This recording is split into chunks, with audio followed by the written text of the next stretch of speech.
Welcome to Atlanta. It's Georgia versus LSU for the championship of the SEC. We're back in the saddle, back on stage, making the whole place rattle. Back with the A-team, train on the track. Thought we were gone, but you're wrong. Now it's on. Got a man out there and got him. Touchdown. Touchdown LSU. This is the SEC Championship game on CBS, presented by Dr. Pepper. Jason Aldean sets the scene for us as he's done every Saturday this fall. The SEC Championship on CBS, presented by Dr. Pepper, brings us Mercedes-Benz Stadium in Atlanta for a classic. The Tigers of LSU ranked number 2. The Georgia Bulldogs, only about an hour away from their home Athens, ranked number 4. Not only an SEC championship on the line here today, but it can be so much more. As you take a look at the college football playoff picture, LSU in the number 2 spot, Georgia at number 4. Oklahoma has stated their case already this afternoon with an overtime win. And with that, we bring you to Atlanta. Welcome, everybody. I'm Brad Nessler. My partner is Gary Danielson. We looked at the college football playoff picture. Oklahoma made their case. Yes. Now. So what's transpired? You know what this means? The SEC has center stage right now, and these two teams are used to it. Well, you and I have done a lot of games together. I don't know if we've ever had a classic matchup of strength versus strength. We've got the number 2 scoring team in the country, the number 2 defense in the country in Georgia. And for LSU, it all starts with their quarterback. It's been a remarkable journey for Joe Burrow. First last year after transferring from Ohio State, he won over his teammates. He's won the hearts of all the fans. At that point, he said, I didn't even know that it meant that much to the state of Louisiana. He even altered his jersey a little bit there on senior day, and that's been the kind of year it has been for him. You know, about a half century ago, one of our favorite players made a name for himself, and it became Broadway Joe. This is Bayou Joe, Gary, and it's almost rock star status right now. I think so, but you don't get to be a rock star whether it's Broadway or just Joe Burrow without doing it on the field. Now, first, his stats are amazing, but he's been more than just a stats guy. He's been a guy on the field that has delivered leadership, toughness. He's turned this program around. But in this game, in this season, he's done it more than just by himself. He's had a partner. Clyde Edwards-Helaire has given him that other guy like Batman needed Robin. Clyde Edwards-Helaire has come through for this LSU football offense. You know, everybody's talked about the Georgia defense all year. You and I have even altered our boards a little bit because it's not like they've got a couple of stars. They've got about 20 guys that can play on that side. They do. All year I've been saying this is a Georgia no-name defense, but the more you watch, the more you find guys that stand out. Tyler Clark, they're all really veteran players at defensive tackle.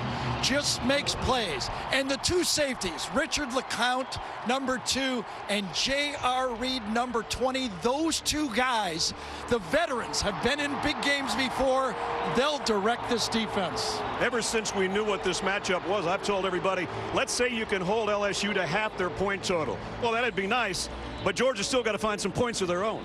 If they do hold this LSU offense down, the offense for Georgia has to come through, and I think they have to do it the way Kirby designed this team. Their offensive line, they're massive. He wants to win the line of scrimmage, and he's built and recruited massive offensive linemen. I think they'll attack the edges, but they're not going to do it without their quarterback. He loves this building. These stats here is when he feels most comfortable. Jake Fromm has been a star in the big stage ever since Pee Wee Ball and Warner Robins. Can he do it again today against the Tigers of LSU?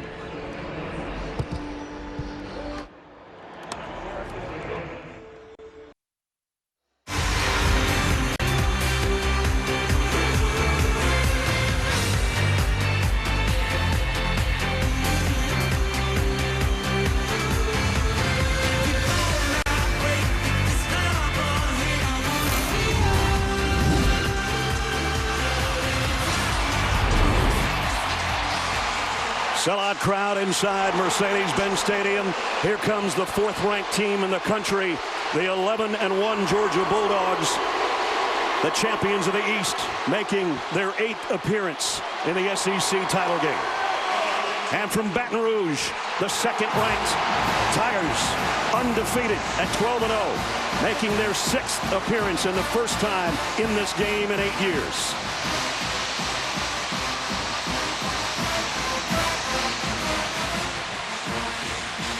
Jamie Erdahl on the field with Kirby Smart. Jamie. Coach, without Lawrence Cager for the game, George Pickens in the first half, and a banged-up DeAndre Swift, who do you turn to offensively to produce? Well, we turn to DeAndre Swift. We turn to James Cook, Jake Fromm, the guys that got us here. We got good players here. We're fired up. Let them go play. You're a born-and-bred defensive guy. What's the trick to slowing down LSU's offense? You got to get your hands on them. You got to get your hands on them, get some incompletions. Thanks, Coach. Thanks. Coach said earlier this week he was kind of looking forward to the challenge of going against LSU's offense until he started to watch the film. And how about that? How this game is called may be important because he wants his DBs to get his hands on those receivers.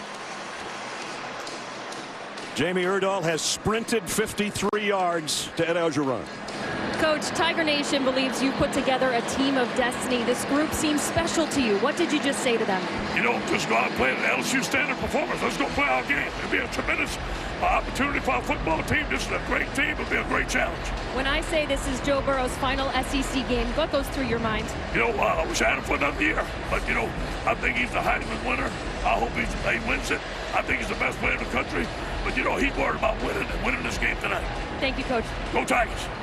Of course, you knew that was going to be the final 2 words.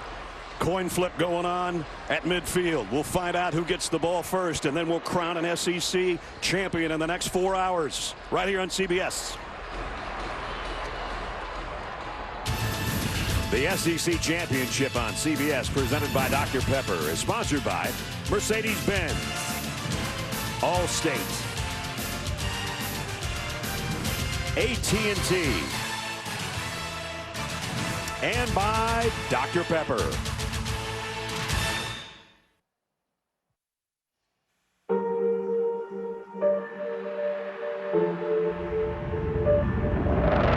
You'll never forget what you do today. This is your moment. Be aware that in 60 minutes you could be a champion. There's 14 teams in this league that have the dream of making it to Atlanta. When it rains, it pours. There will be blood in the water. Being an LSU football player means everything to me. Being a Georgia Bulldog is something special. It means the world, just representing Louisiana. It's incredible. It's everything you dream about. It's about playing for your home state. Just a chance to represent the purple and gold. I've dreamed about these days all my life. The players should prepare to really push themselves to the limit. And do whatever it takes to come home with the dub, because we are Georgia. This is our time, no turning back. We could live like legends. I know my boys will be ready. This is it. We've worked so hard as a team to get where we are. This was the goal all along. For us, it's just, be who we are. We could live.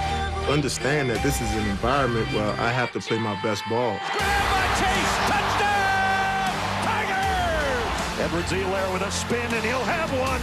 Touchdown, LSU. They had to go through Alabama. Biggest win for Ed Orgeron. Go Dogs. Fromm going to throw it to the corner of the end zone. Touchdown, Lawrence Cager spinning in the air. DeAndre Swift to the house. Trayvon Walker knocking for a big loss. I've been watching these games ever since I was a kid. It wouldn't mean the world to know that I put LSU in the history books. It would be very special to this state, to this university. And You can always come back and say, hey, I helped put that number on the wall.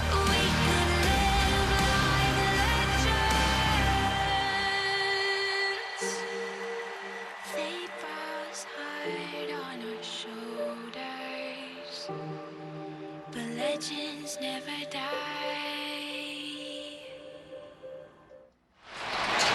Who is going to put that number on the wall, as Jake Fromm put it? LSU and Georgia. Tigers won the toss and deferred. The series history, 28 SEC championship game. LSU leads the all-time series. East against West.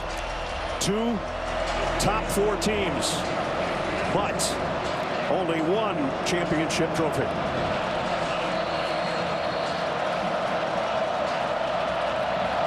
from Atlanta. Let's play ball.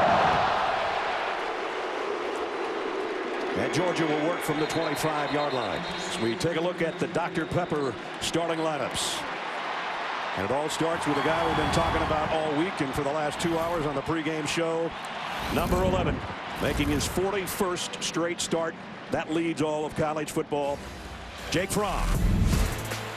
And Jake's had some great moments in this building. Necessarily not wins all the time, but statistically, he's been big in this Mercedes-Benz Stadium over the last 3 trips. And he'll set his team up at the 25-yard line.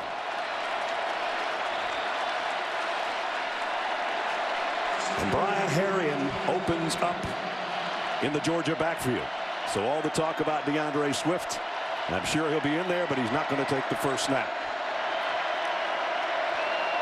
And it's Fromm to throw, and he's going to go deep.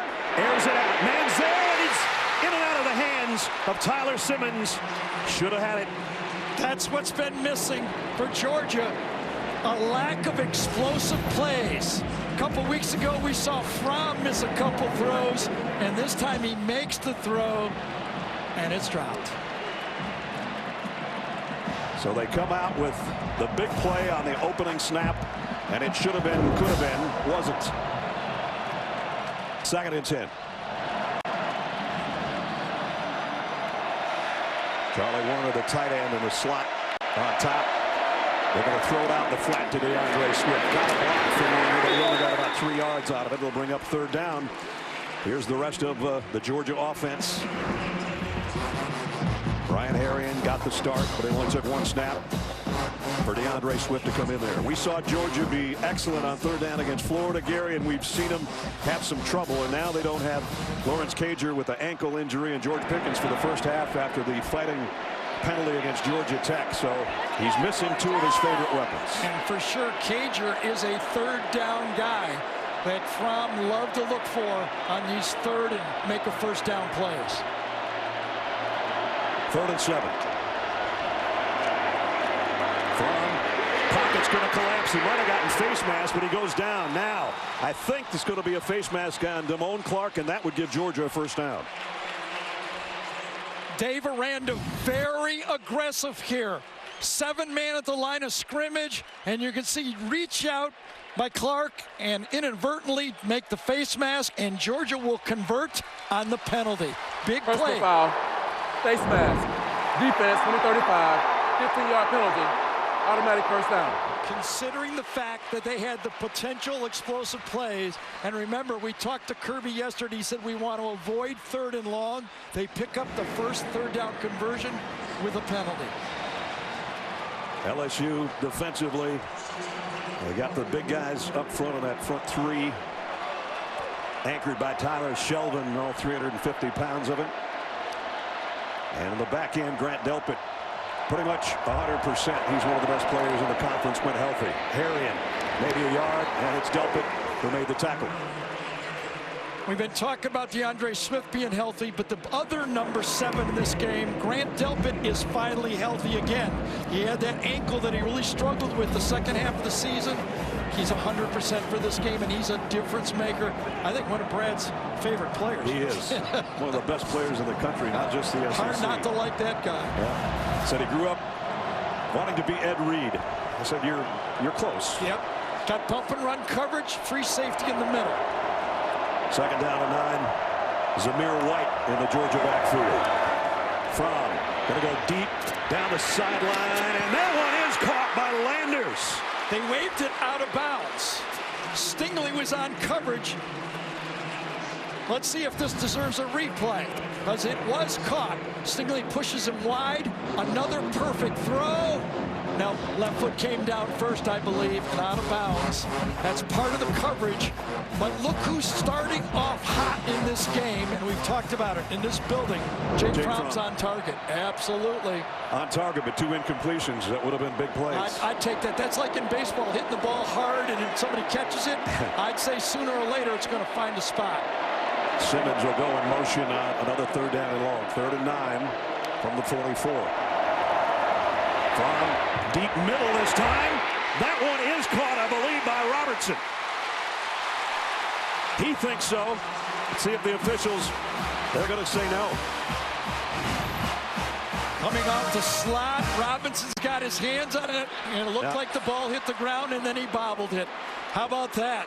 And it went right through his hands. He did a pretty good acting job, but not good enough. That one was not a great throw by Jake Fromm. He had him 10 yards open. He underthrew it. I was going to say that one he's actually open. Yes, he was covered. He pulled the string on that one. He had him wide open. It happens a lot. It's like an open jump shooter in basketball. Sometimes you'd rather be covered. Jake Camarda, especially the second half of the season, had an excellent couple of months as a Georgia punter. Would like to keep it out of Stingley's hands. Stingley's just going to let this one go out of bounds, and that wasn't a great kick. And let's see where they spot it. Going to come out past the 25, I think, right around the 26-yard line. So that's where LSU will go to work on offense. And boy, the offense of Georgia had some opportunities. Simmons with a drop. Robertson couldn't get to that one. Big plays that they missed on early.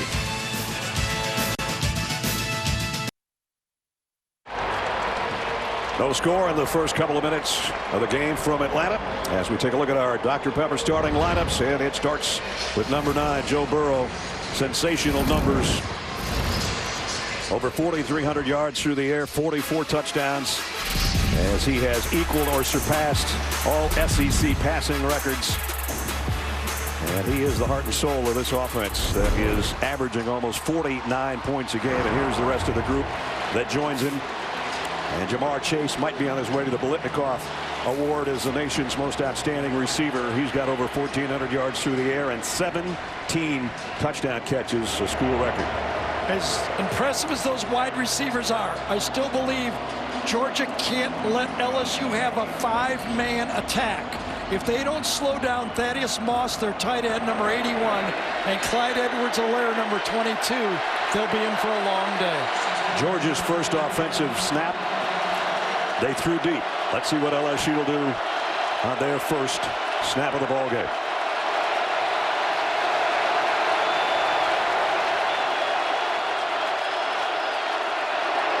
They'll keep it on the ground to Edwards-Helaire. And he got to the edge immediately, and he got maybe a first down. Run out by Richard LeCount. But that's what he's done all year, number 22. And Jamar Chase does more than just catch balls. He got a good block on the edge that time and allowed Clyde to get outside. Picked up 9. Defensively for Georgia.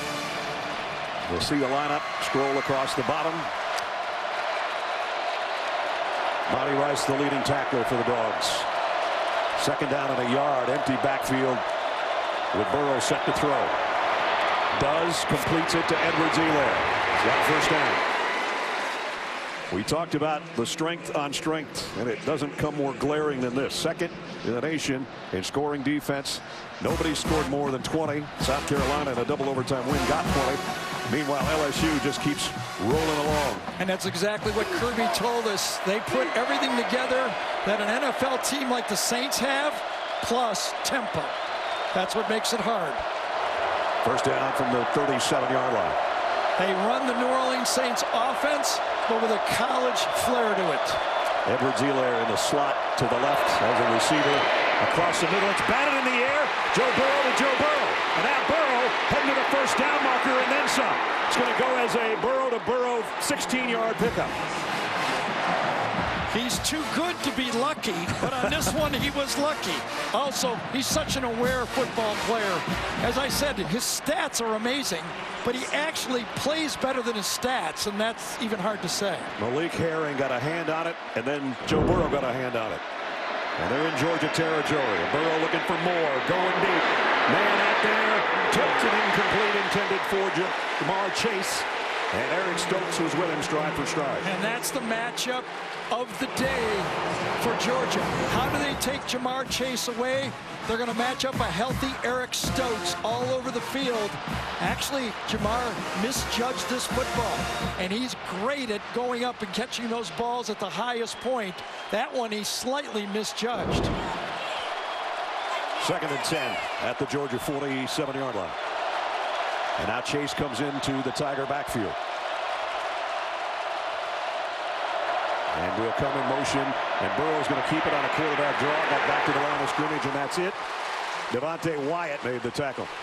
One of the reasons that Joe Burrow is going to try to run a little bit last year in their 36-16 win against Georgia, Joe ran the ball 10 times for 89 yards. He had a 15-yard gain in that game.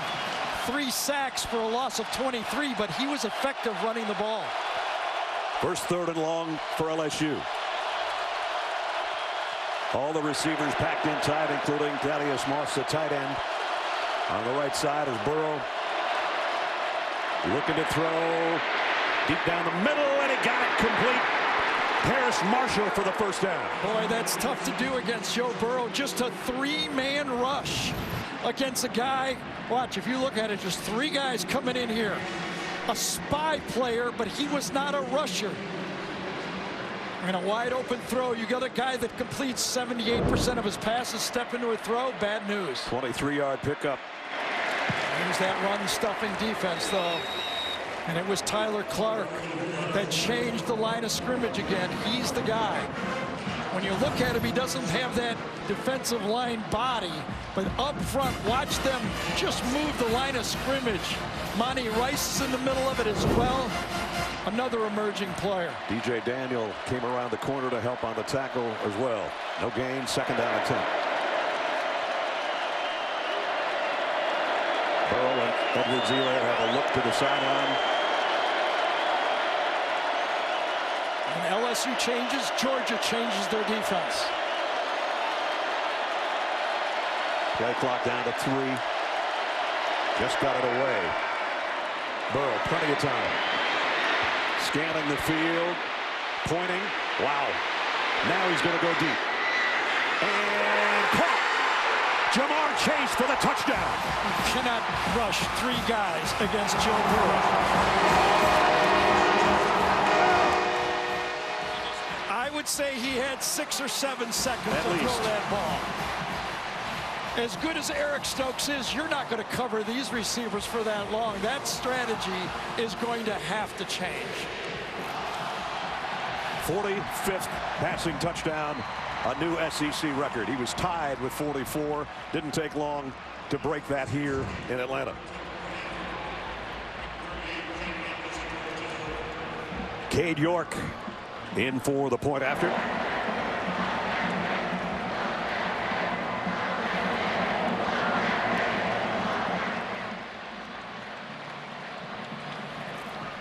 I think they're going to take a review maybe and see if he caught this. The ruling on the field was a completed catch for a touchdown. The previous play is under further review.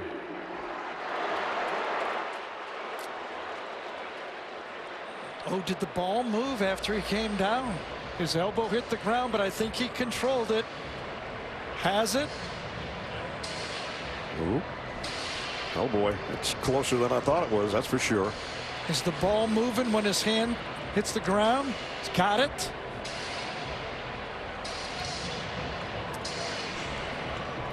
That is a tough one. You can see the ball wobble after his elbow hits the ground. J.R. Reed trying to make the play defensively for Georgia, number 20.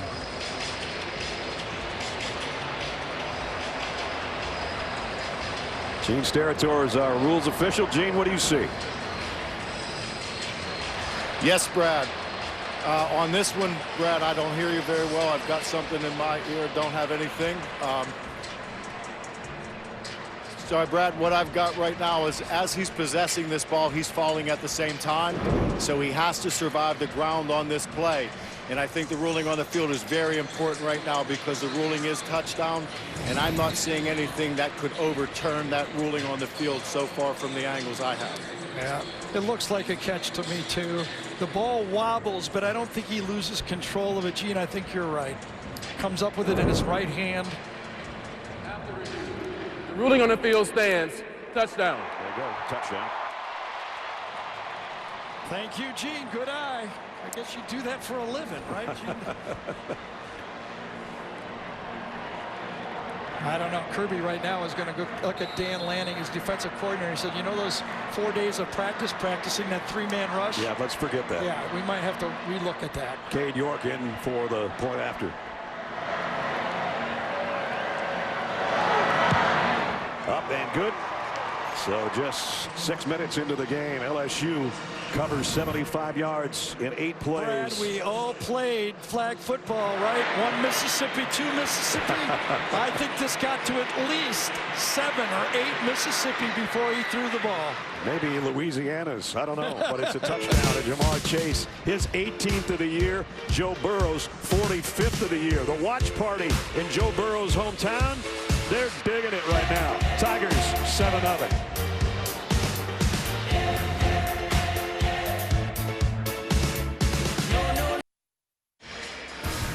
Tomorrow, NFL on CBS doubleheader headlined by 2 incredible matchups. Lamar Jackson takes his MVP-type season on the road to Buffalo, followed by a rematch of last year's epic AFC Championship game. Jim and Tony and Tracy will bring you the Chiefs and the Patriots. It all starts with the NFL today at noon Eastern on CBS with JB and the gang. Jamar Chase, his 18th touchdown catch of the year. Remarkable. Yeah, all of us that watch LSU all year are remarkable. Everything this offense is doing. It's so different, and what a great turnaround Ed Orgeron's put on this football team. Avery Atkins' kick will sail out of the end zone, and Jake Fromm and Georgia will come back out at the 25-yard line. And boy, Georgia tried to do it right away. First snap, deep ball. Tyler Simmons couldn't handle it. Deep sideline, running out of real estate over there. And then another would have been a awfully good catch by Robertson had he made it, but it's not like they didn't come out with guns blazing. Let's see what they do now. And that has really been the story of this Georgia season. Young receivers that have not been making the plays that were so, big plays a year ago with Miko Hardman and Riley Ridley and Jemiah Holloway. That guy right there being on the sideline is one of the reasons they have more inexperience in the game. Lawrence Cager, surgery on his ankle this week. There's James Cook on the handoff with Cook and Swift both in there together on that snap.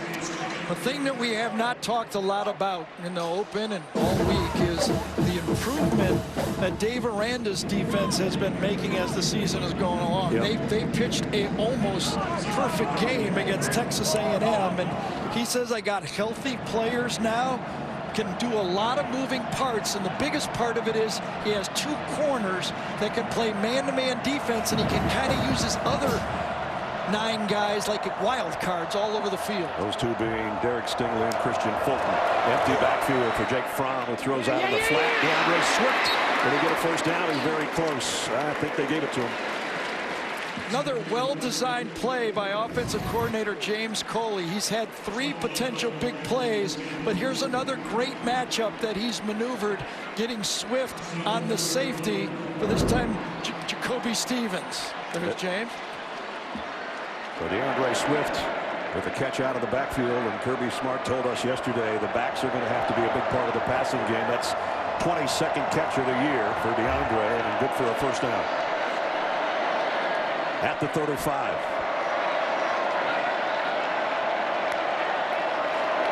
Swift with a stutter step and the hurdle, but only got him back to the line of scrimmage, but he went right over the top of Stingley. Well, playing with kind of a banged up shoulder, but nothing wrong with the spring in his legs. But again, that LSU defense against the run, bouncing it outside with nowhere to turn up. So far, it has basically been a passing game for Georgia. I'm wondering if they can get to the edges running. It's an undersized defense.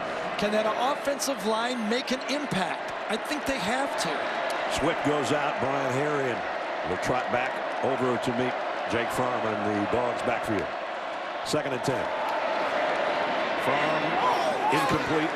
Too far in front, out of bounds. Kearis Jackson was the intended receiver. A big difference for Jake Fromm when he's got Lawrence Cager out there and without him. Yeah. And he's about a 70% passer with Cager and Pickens, and he's been below 50% the last 3 or 4 weeks when those guys aren't out there. And he didn't play at all against Texas A&M or Kentucky, and he only partially against South Carolina and Auburn. And that South Carolina game, not having him really cost his football team their probably embarrassing loss of the season. Fromm only 2 out of 6 to start. 3rd down and 10 for Georgia. Here comes the blitz. Georgia picks it up pretty well. Fromm throws just over. It missed him. Blaylock's hands. They go all out blitz here. You know it's man-to-man coverage. He had him wide open just against a great team like LSU. Look how open and overthrow Dominic Blaylock. You're rushing, let's see, 5, 6 defenders. You know you've got man-to-man. You got good protection, and you don't hit him. And Jake knows it. He's the first one to know it. Jake Kamar to the punt. And usually when you throw it, you know it as soon as you let it go. Yeah, they got close to Camarda. They actually knocked him down. And they look around. Is there going to be a flag? And Camarda kicks it into the end zone. I think he was blocked into him, though. Torrey Carter is the guy that kind of collided with number 90. Yeah, Ben Cleveland, number 74, got the block. And Kirby's going to work the refs. Let's take another look at it. Watch big 74 block him and right into him. And he tries to hold him up, but he can't. Well, it's going to be LSU on offense with a touchdown lead at their own 20 when we come back.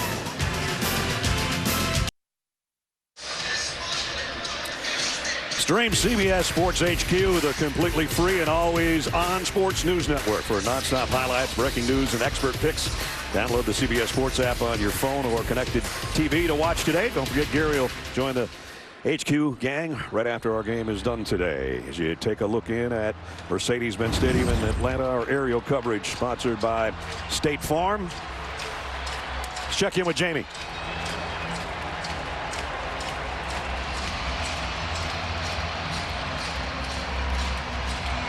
Yeah, we might have a little trouble with Jamie's mic. We'll get back to her in a second. Joe Burrow sets up his offense at the 20-yard line after going 4 for 5 for 66 yards and a touchdown, including 4 different receivers, and that includes Joe Burrow of the 4 different receivers.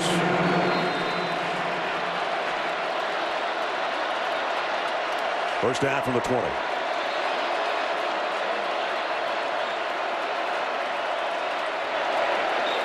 Georgia's saying that left tackle Sadiq Charles moved, and maybe they're going to get that call. False start. Offense. Number 77. 5-yard penalty. First down. I think we got Jamie now. Yeah, I'm here. And Kirby Smart was also going back to what is in his blood. He was all over the secondary group in that last series, going up to each individual guy, referencing back to that interview, saying, get the hands on those guys, those wide receivers. We have to stay with them. He was out there after practice yesterday just with his DBs, and everybody else had gone to the bus. He was running routes, wasn't he? Against So 1st and 15 at the 15 following the penalty. Extra rusher coming, Burrow. He's going to run with it now. And got 3 tough yards. J.R. Reed made the tackle. One of the questions about Georgia's great stats this year was the quarterbacks they faced. A lot of first-year starters, true freshmen, wide receivers, starts, wide receivers. This guy is a class way above some of those stat-producing days. Thaddeus Moss, the tight end, was in motion and settles in a slot on the left side on 2nd down and 11. Play action. And Burrow's going to come back out to Edwards-Helaire, who slipped and lost the ball. Georgia might have this. Lewis Seen, I think, is on top of the ball. Well, yesterday we asked Kirby Smart, how are you going to stop Edwards-Helaire? And he said, watch, you'll see. And the changeup has been Lewis Seen, number 16. He's basically running a spy on number 22. Ball is caught, slip, was he down? That's the question before the ball comes out. You can see he covered it, caused it and covered it, but there's his wrist down. Spying number 22. Was he down? A fumble recovered by the defense. The previous play is on a further review. He has the ball.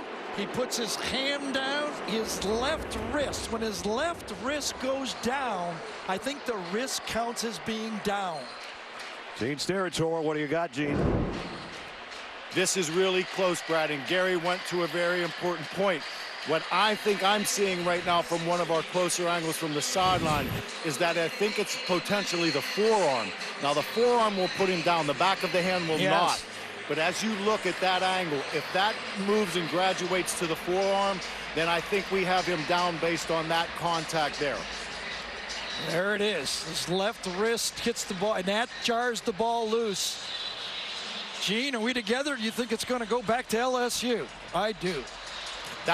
Yes, Gary, that's where I would go with this, because the ground cannot cause a fumble. So if that forearm is down, then this play now is technically dead, and the loose ball that comes after that would be nullified because that forearm puts him down there. You know, this field is loose. Those pellets that come out, you could see Edwards-Helaire, who's a big-time cutter. He's so strong. Ness was talking in the pregame. Look at the size of his legs. Yeah. He tried to stick that foot in the ground, and it just gave way. He is anxiously waiting on this call from James Carter. After review, the runner's elbow was down prior to the fumble. It will be third down from the 14-yard line, LSU. So it goes back to the Tigers, and a sigh of relief from their fans and from Clyde Edwards-Helaire.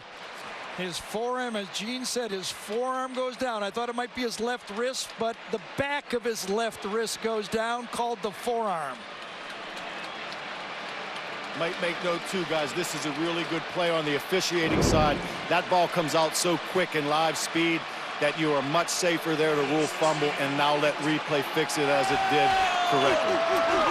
And Georgia's defense will dig in and try to prevent a conversion on third down at 16. As Burrow and the offense have another opportunity here at the 6-10 mark. See if they can get some pressure on Joe Burrow. Empty backfield. Burrow with all those receivers up to the left. That's where he's going with the ball. Got it out complete to Justin Jefferson. Jefferson will be run down after a short gain by J.R. Reed.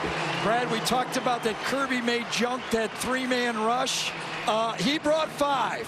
And then after you see the ball gets out of his hands, watch 5 come. But watch how fast this Georgia defense runs. Fastest defense in the league this year. Dominique Blaylock back to field. Zach Rosenberg's punt. Oh, they got close. They knock him down. There's no flag. And Blaylock hands it off to the official with Georgia in good field position. That was only the 18th 3-and-out of the season for LSU. Can you believe that? I know, and it was Lewis Seen again, number 16, who got in there close. Tyler Simmons was there on the left side.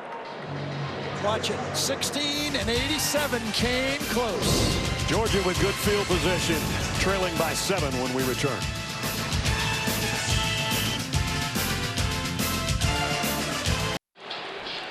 And that's how to do Project Smarter, presented by the Home Depot, Gary. Well, to be smart, you have to have a game plan. That's where you start. You start out on Georgia's defense and saying, all right, we've got an idea. We're going to rush 3, have a lot of coverage. So one of them gets completed like that. And then this one, we said, was it 7? Was it 8 seconds? It was actually more. It was 8.7 seconds. And you know what's really smart? Changing sometimes. Admit that you've got to do something different. And Kirby said, no, we're bringing 5 next time, and it worked. There he is, coaching up his defense. Meanwhile, the offense on the field at the 44-yard line.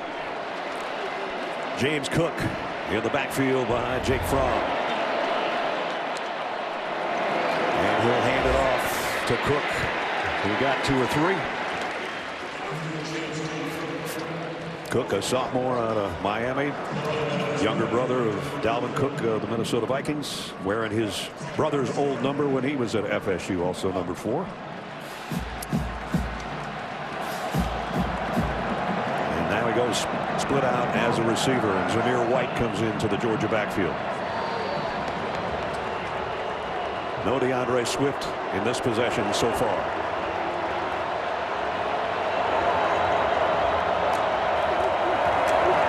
White.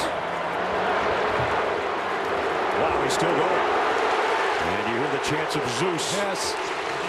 And the chants of Zeus is from the championship crowd here. Being in Atlanta is about, I'd say, 70% leaning towards Georgia. Bought a little more tickets, a little closer to the area right here, and probably the crowd noise would favor Georgia in this game. Right. So a third down, but a shorter one for Georgia. 3rd and 3 as they're just shaded into LSU territory at the 49. Brian Harrion back in at tailback. LSU brings some extra people up close. Fromm to throw on 3rd and short. Waiting. Deep middle. Got it. Complete. Dominic Blaylock. And Blaylock holding his knee. Oh, boy. Lined up in the slot that time. When Jake Fromm went to the outside, he got open. But after he caught it, you can see that knee twinged on him. He throws off the coverage, catches it, and then lands. Oh, boy. I don't think I've seen Kirby Smart come out on a field as fast as he just did. Yeah, yep. You're up in midair, your whole body comes down at the same time and transfers right to that joint. Yep. Receiver down. Dominic Blaylock. We'll check on him when we come back.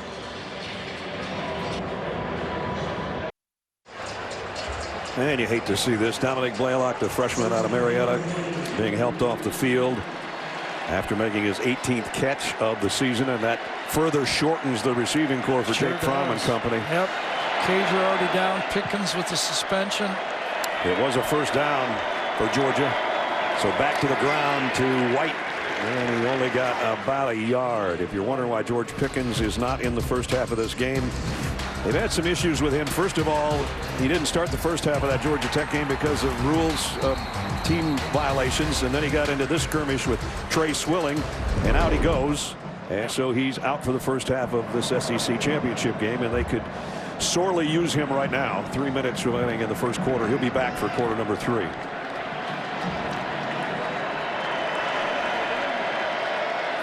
Second down and 9 for the Georgia offense at the 38-yard line of LSU. And that one's knocked down by Caleb Chason. And he almost swallowed that ball up as Jake Fromm threw it right between the 1 and the 8 almost. You want to watch some great battles inside. Trey Hill against Tyler Shavin right there. Shelvin against Hill. These two guys are monsters. They've been fighting every play. This time was a quick screen, so it really wasn't one-on-one, but Chason goes up and swats it back. Was intended, or was going to be, for Demetrius Robertson. The one thing Coach O said is we cannot lose the line of scrimmage. Georgia picked up its last third down situation. There's a draw play to Harrion, and that's not going to cut it. They got it to the 35. It might have put it in field goal range, though, for Rodrigo Blankenship. There's the missing wide receivers. Yeah, story of the season that the young wide receivers kind of got Jake Fromm squeezing the ball a bit, and then it just kind of multiplied from there. Rodrigo Blankenship has hit 3 field goals this year of more than 50. This will be from 52. A semifinalist, I should say a finalist for the Groza Award, is the top kicker in the country. Let's see if he can score 3 for Georgia here from long range. Rodrigo Blankenship. And did a whistle blow before the kick? Everybody just sort of stopped. The kick is wide left. No good. I think LSU was playing defense safe. They were not going to allow any trick play, and we've seen Kirby. He loves to come and steal a possession with his special teams. Well kicked, but it just kept turning, and obviously wide. So a missed opportunity there from 52 yards. Just check in with Jamie. We saw a big head shake from Kirby Smart when he checked in on Dominic Blaylock, and it seems to be some bad news here. He is getting carted off to the locker room. He's having trouble putting weight on that left leg, guys. That's too bad, man. Championship game. Everything that goes with it. Here's Clyde Edwards-Helaire for a couple. Well, that's Georgia has to hang their hat on stopping this running game as we watch. Actually, you know, one of the important players is Blaylock's the punt return guy. That's right, exactly. And Dominique, whose daddy played for the Hawks here in the NBA, Mookie Blaylock. So a sad ending to his day for sure. 2nd and 8. They got a hit on Burrow, but not before he got it to Edwards-Helaire. Good enough for a first down. I just get the feeling like on half of the pass plays, he looks where Helaire at first. Now this was a hot. He read that blitz all the way, and he stayed ahead of it. And just Monty Rice comes in and goes, "You can hit me if you want, but I'll take a first down." First down it is at the 48-yard line. Now the play fake to Edwards-Helaire and going deep left sideline. Coverage, and is it caught? Yes. Terrace Marshall. Or did he drop it? Well, he double caught it if he caught it. Ball was underthrown. Yeah, he caught it twice. Badly, right off his chest, but good enough to grab it and keep it. And now they go tempo at the 11-yard line. And Georgia's going to be offsides. Even if nothing gains, it's going to be 5 yards and first down again. Georgia tried to substitute, and that tempo got him. I think they're going to take the run. Yeah. It's about 8 yards. Actually, the last guy coming in was offside and 12 men on the field. Watch the last player. Prior to the snap, offside. Defense, number 13, was in the backfield prior to the snap. 5-yard penalty, first down. So again, first it was the catch that got him down to the 11-yard line. Another look at it from Terrace Marshall. Hit him right in the left shoulder. Covered that time by Campbell. Decent coverage, ball underthrown. Those are the toughest ones to handle if you're a defensive back. The one thing Georgia did not want to do is fall a couple of scores behind this group. Edwards-Helaire, they're going to drag him down for a loss of 1. Tay Crowder just kept spreading it out there and got help from his friends. I'll tell you, Tay Crowder and Monty Rice, they are two athletic inside linebackers. Tay Crowder started his career at Georgia as a running back, and he has moved into the linebacker spot and has that speed. There's the fake, there's the lob, there's a wide open Terrace Marshall. Touchdown LSU. How about the design on this play? They go the bunch, and that confuses Georgia. A short, tight bunch. He's right here. He comes inside and back out, and Joe says, oh yeah, this is real easy. J.R. Reed did not have a chance.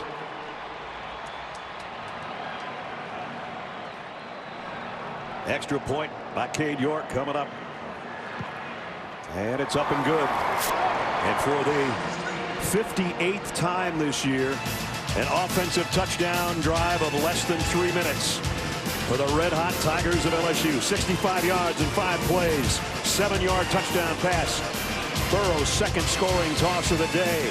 And it's LSU 14-0.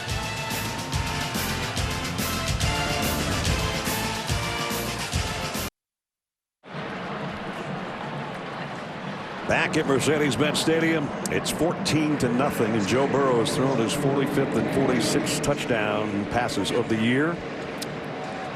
I mentioned the under 3-minute drive earlier. There you see the graphic. And that's out of 76 offensive touchdowns. And Georgia's going to have to work now 2 touchdowns back from their own 25-yard line. Cedric the Entertainer and Max Greenfield star in a new neighborhood. Monday night at 8, 7 Central on CBS. The Georgia Bulldogs basically in their own neighborhood. About 70 miles from Athens here in Atlanta, but it's not helping them so far. For all of you that didn't see the LSU-Alabama game, Brad is a really tough grader. And he had stats similar to this, and Brad said he's having an average game, so he's having another average game. He's almost perfect. He just happened to be 13 out of 13 at the time, okay? You got it. You know, maybe he didn't shave that day. Come on. But he's looking good again, and if you give him time to throw, he's going to beat you. Jake Fromm's got to answer the call here. Here's a toss to Brian Harry. Good run. Out for about 9. So again, limited duty so far for DeAndre Swift. And that brings the first quarter to a close. Kind of a quiet Mercedes-Benz Stadium right now because it's 14-0 LSU. And we'll return to Atlanta after this message and a word from your local station.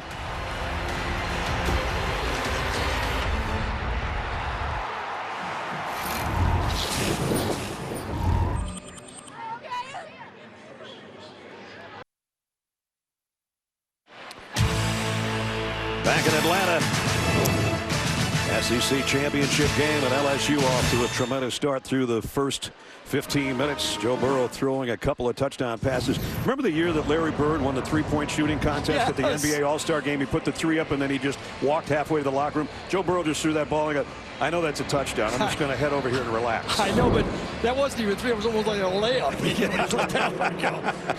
He knew he couldn't miss that one. So, second and a yard for Georgia to open up quarter number 2. Let's see if that offensive line can make a difference. Last year in the loss to LSU, they felt they lost both sides of the ball on the offensive line. Jake Fromm under center for the first time gives it to Zamir White, and if he got it, he really had to fight for it, I can tell you that much.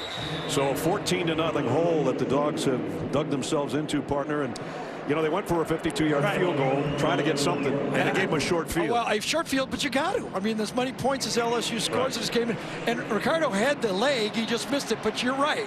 After that, then you got to deal with a short field and a powerful offense. And it's still third down and short. This time, number 3 gets it.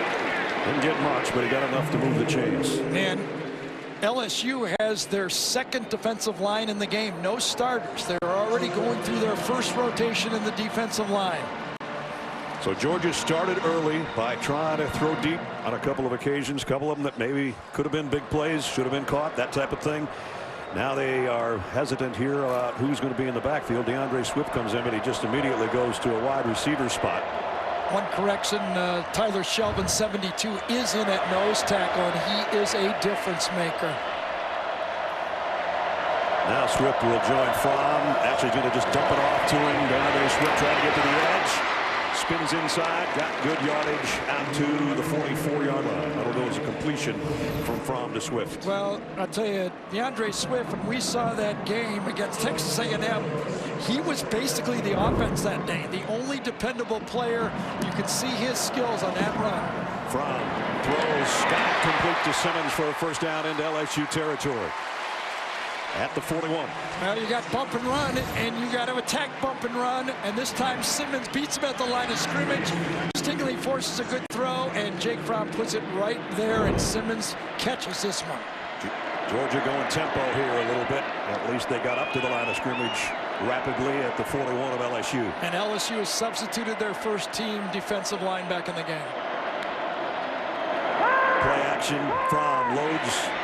Throws complete. Robertson has got another first down.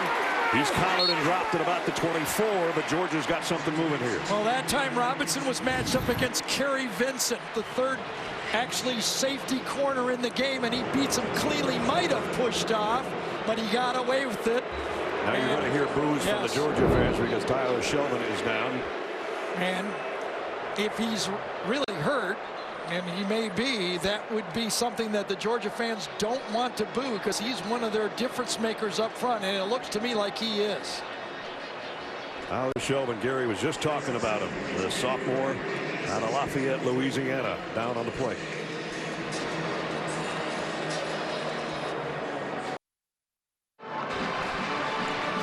Don't forget, coming up at the halftime, Dr. Pepper tuition giveaway. Some lucky person might win $100,000 worth of tuition. That's some serious tuition. Absolutely. Tyler Shelvin helped off after that last play. Meanwhile, Georgia has a first down at the 24-yard line. Trailing by 2 touchdowns. Jake Fromm this drive 3 for 3 for 39 yards. Looking for more.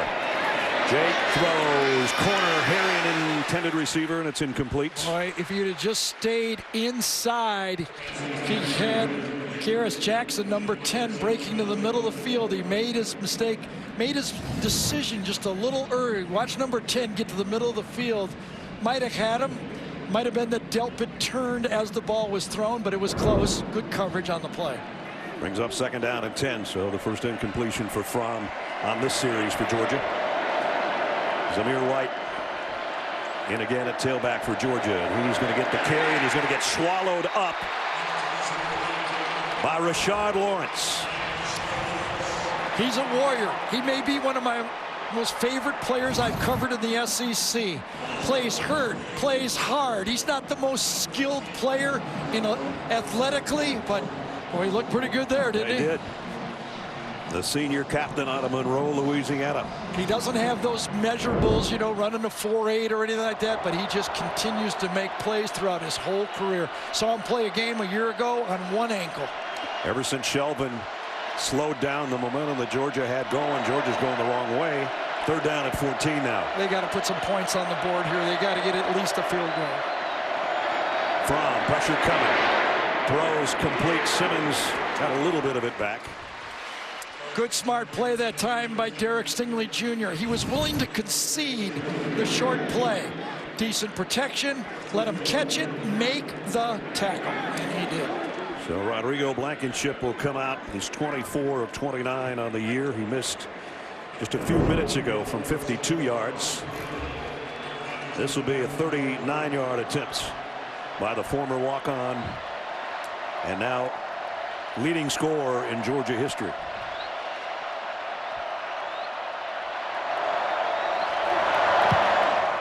And he's got 3 more to that record.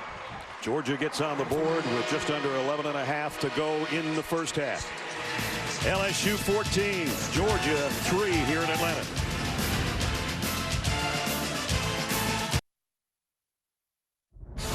Adam Zucker back with the Papa John's update. It was the Sooners once again winning the Big 12 championship, beating Baylor for the second time this year. Went to overtime. Ramondre Stevenson for the go-ahead touchdown. It would be the winning touchdown. And now they're watching this game wearing purple and gold as we go back to Ness, Gary, and Jamie. That's for sure, Zook. Oklahoma cheering for LSU in that spot where they could maybe move in and be one of the 4. There's Q, more affectionately known around here as Ugga 10, and Harry Dog behind him. Steve Emsinger and Joe Brady. Joe Brady up for the Broyles Award. Yep, here's Joe Brady, and there's the veteran Steve Emsinger.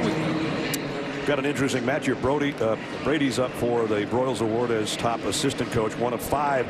And Dan Lanning, on the other hand, for Georgia, is also up for it from his defensive coordinator position. Rodrigo Blankenship kicks it out of the end zone, and LSU will go to work at the 25-yard line.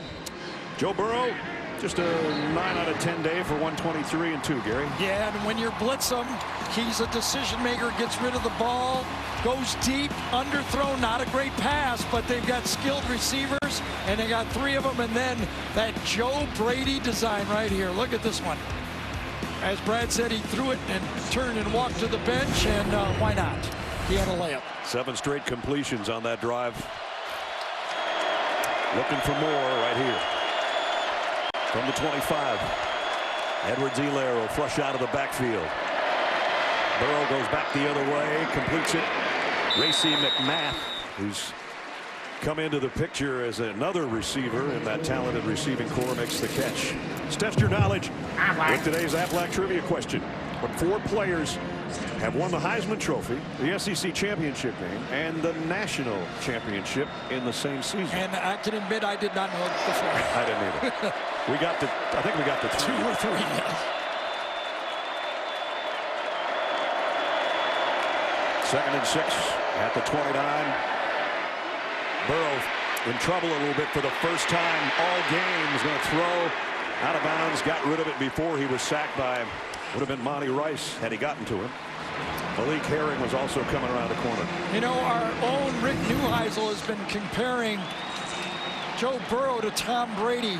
The only thing different that I see, he's got a lot of traits, is he's a little bit more athletic than Tom Brady was when I covered him at Michigan.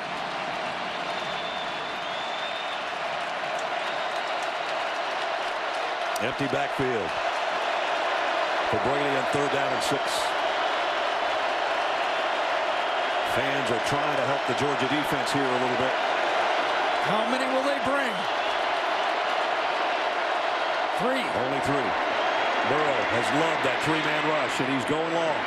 Out there, off the hands of Terrace Marshall. Yes, touchdown. Mark Webb was there, but the ball was right in his hands. Well, now both teams have dropped a big pass, and this one was huge for Georgia because if he catches it, the score is going to be 21-3. One-on-one, middle of the screen. out of position. That's the easiest catch you'll have right there, right in the face mask, and he kind of gets his hands going backward on that one, and a clean drop. The second 3 and out for LSU today. On Rosenberg's punt, fair catch taken and captured back there by Tyler Simmons, who's in there with Blaylock not being able to go as the punt returner for That Georgia. was an interesting 3 and out. Georgia gets credit for a 3 and out, but it was almost a touchdown. It sure was. And Joe knows it. That would have been his third. As it is, 14-3.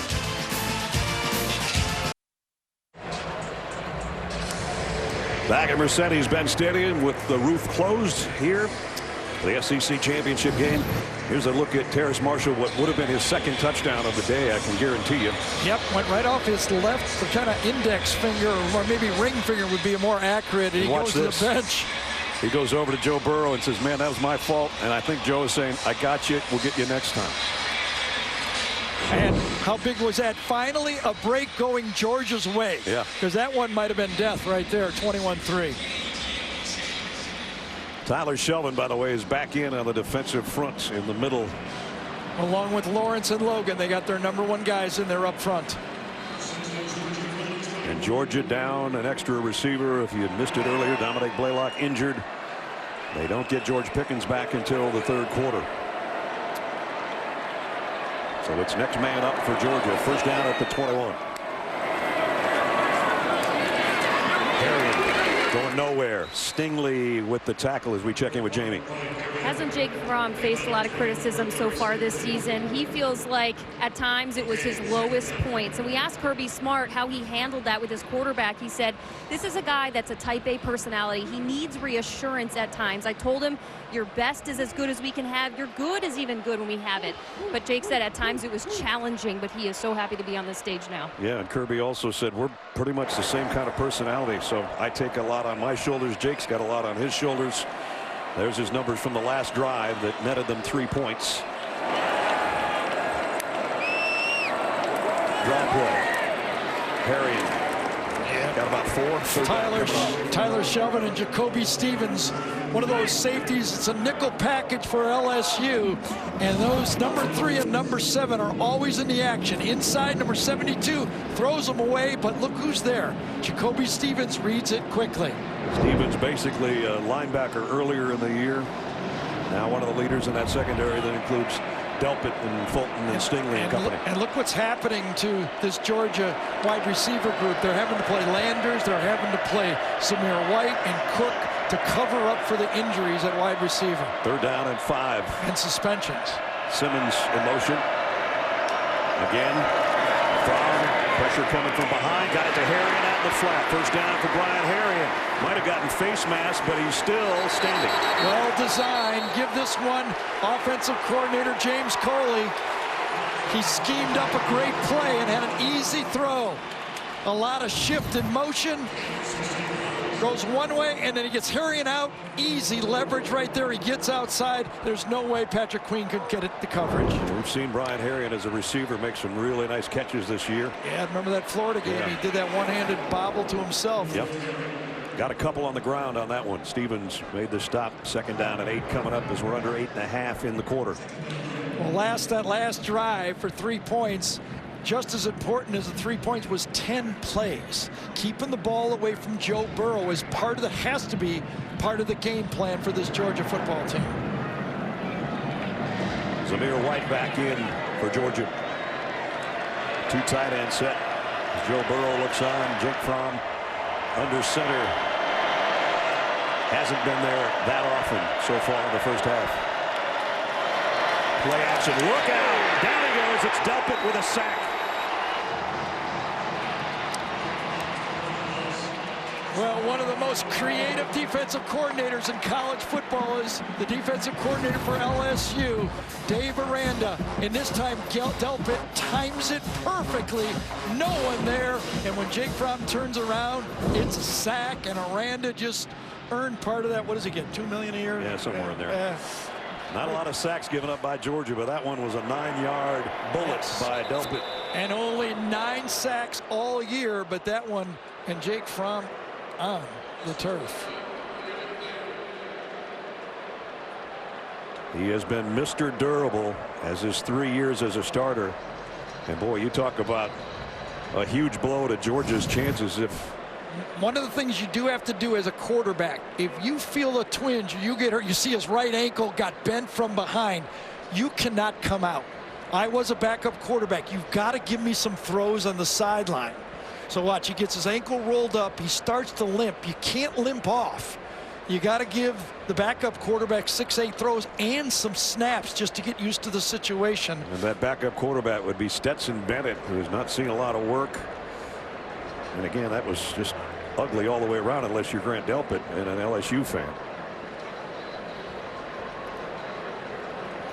And there's Jake trying to walk it off. Yeah. Left ankle.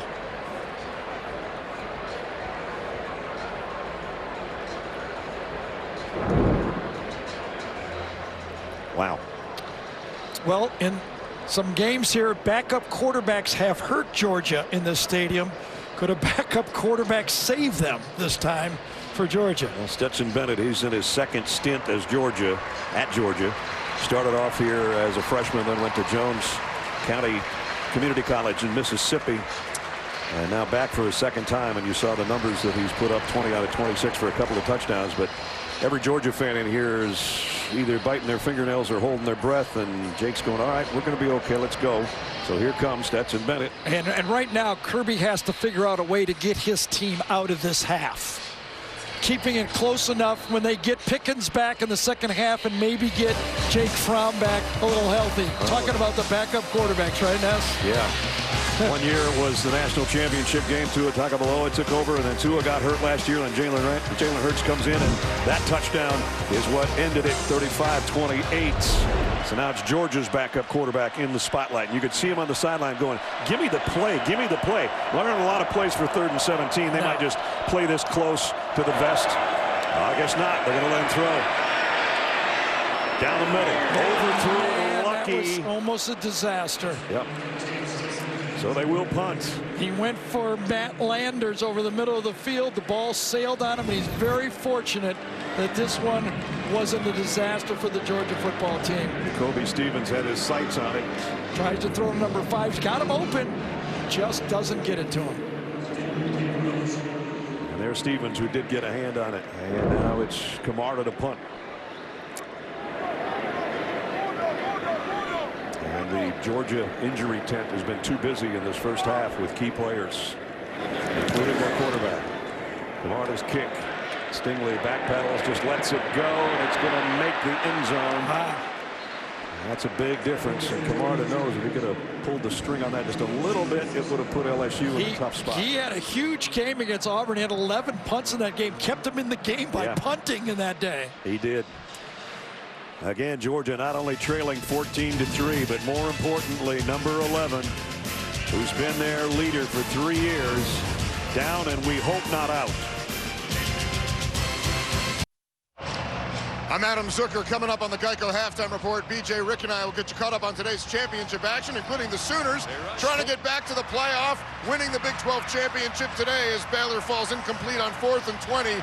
So the Sooners and Jalen Hurts in the clubhouse rooting for the Tigers as we go back to Ness and Gary. And they're doing well rooting for the Tigers, who lead 14-3, Zook, right now. Earlier we asked you the Aflac trivia question, which Gary and I and Jamie admitted that it's kind of a tough one for us. It's tricky because of one name that's not on here. I thought Tebow's name would be on here. Forgot it was in a different year, right? That's right. So there it is. Eric Henry, Mark Ingram from Alabama, Danny Orful from Florida, and Cam Newton from Auburn all won the SEC title and the national championship. Well, the Heisman.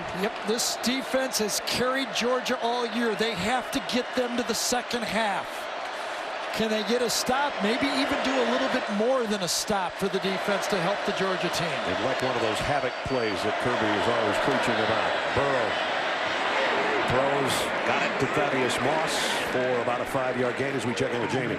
Well, Jake Fromm still in the medical tent for Georgia. Several players, including DeAndre Swift, have gone in to check on him. His helmet, though, is in the hands of one of the medical staff, so take from that as you will. Okay.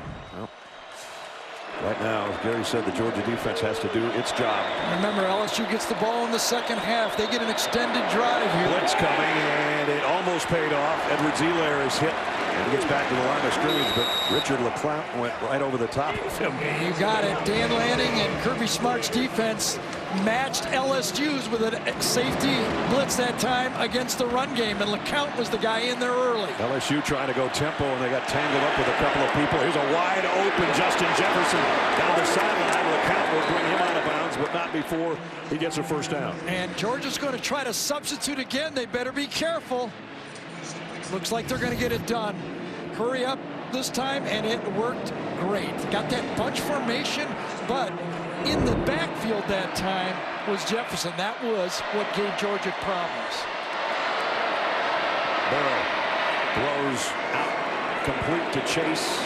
Chase will be brought down short of the first down. Ness, you know what it seems to me is that Georgia has spent a lot of time trying to stop Edwards-Helaire. They brought in an extra safety, Lewis Seen, number 16. They're bracketing him, and what it's done is opened up the wide receivers. They're spending so much time stopping 22, made for easy throws downfield. A heated Kirby Smart on the sideline as here it is, Edwards-Helaire to maybe the 46. Let's check into Jamie again. Jake Fromm has emerged from the medical tent. That left ankle is heavily taped, but he just greeted all of the offensive linemen and gave them all an "I'm okay, guys." All right, so it looks like Jake will come back in. And Georgia's got another veteran player down, Michael Barnett, the nose man out of Ridgeville, South Carolina. And we were looking, remember that third down pass to Justin Jefferson? We were looking at it over here on my other monitor I have. Actually, Georgia was running a guy off the field. They only had 10 men on the field on that third down conversion. And it was a wide open guy on the far side for the first down. So Jake Fromm warming up, got a smile on his face. That's a good sign. Charlie Werner there, the tight end, helping him. His roommate, who caught a touchdown pass against Georgia Tech last week. Meanwhile, looks like maybe a hamstring or a cramp. Michael Barnett. He's right here. You know, he was right in the mix of everything.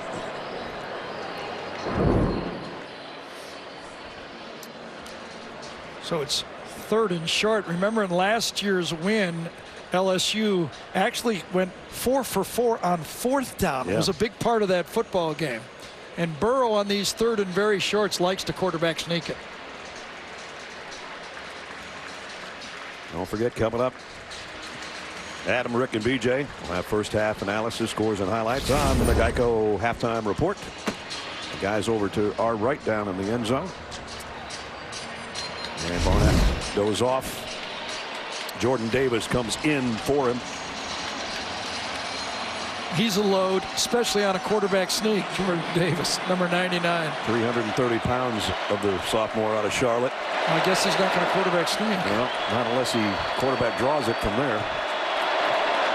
Or comes up under center, which he might. Nope, going to backpedal. 3rd and 1.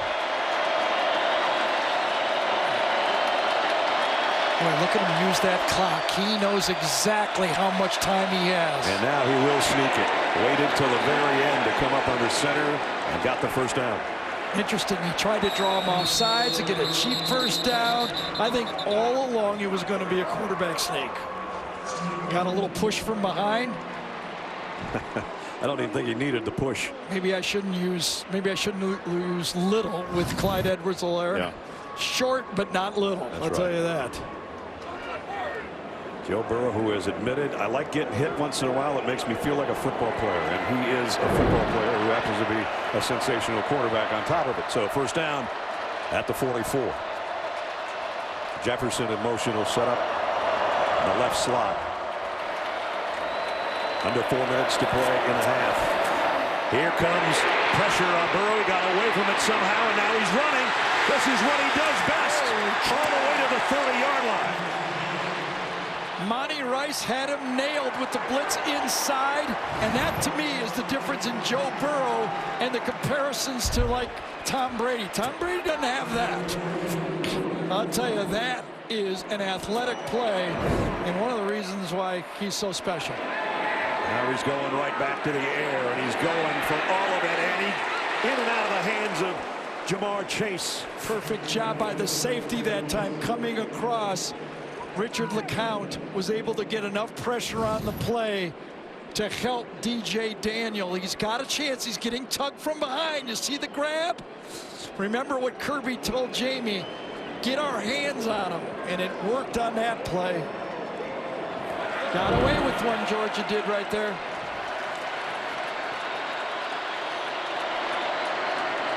Burrow in the gun, 2nd down and 10. Edwards-Helaire with him. 3 wideouts and the tight end Moss in the slot right. Using all of that play clock again. Burrow throws calmly to the 25, complete to Derek Dillon. It'll bring up 3rd down. I'll tell you, every time Clyde Edwards-Helaire goes out, he's taking 2 guys with him. He goes the other way and throws the easy slant. You don't see double teams on a running back very often. Nope.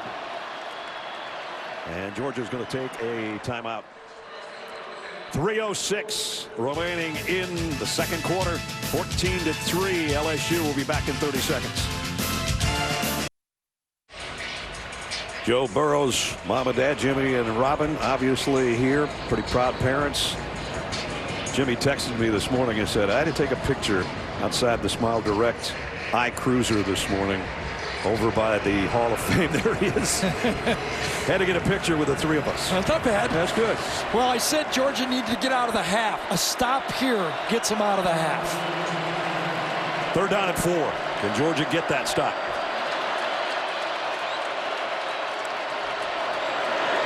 Burrow's going to run with it all the way. He's really close, but he didn't get it. It's 4th and 1.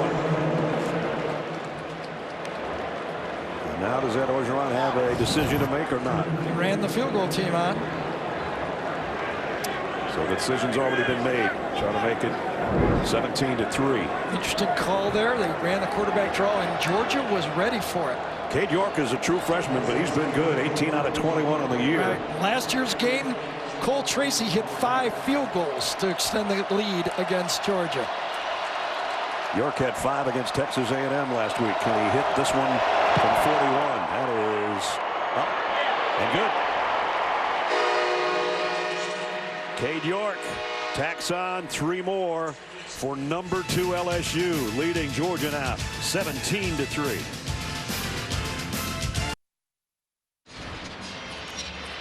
Tonight, over on CBS Sports Network, we take it to the hardwood as the undefeated Razorbacks look to continue their roll. They will visit Western Kentucky at 7:30 Eastern.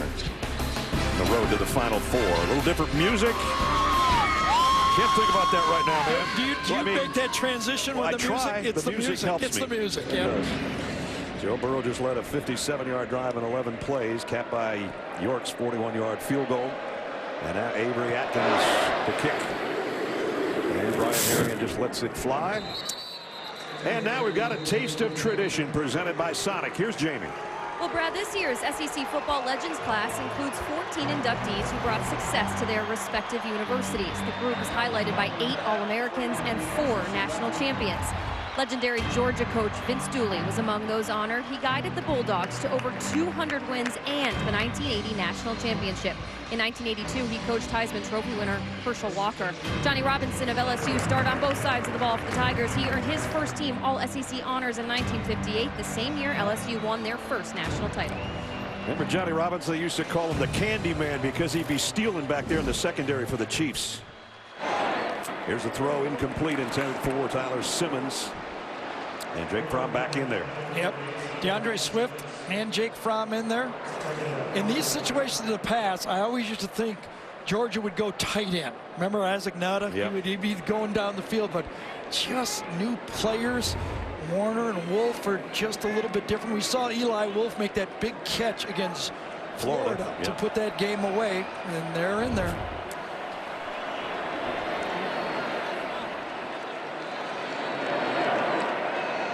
Second down and 10. Charlie Warner, the tight end, is that a group of 3 on the left side. The throws across the middle there. It's Tyler Simmons. He ran out of bounds, but he got a first down. Clavon Chase on that time dropped too deep. He covered grass and not players. Watch him come back and run right by Simmons. You know, you can't cover grass. When you're in zone, you got to look for somebody. And that time, he let that first down happen. Longest play of the day for Georgia at 19 yards. And down the middle, and it is the tight end, Charlie Warner. He always goes that way. That situation, he loves those tight ends. Warner, who had his first career touchdown pass against Georgia Tech, and right there, he gets it. Charlie, of course, the nephew of the great Scott Warner, who was a defensive back on that 80 national championship team that Jamie was talking about earlier for Vince Dooley. Timeout, 1:46 remaining second quarter. Georgia on the move.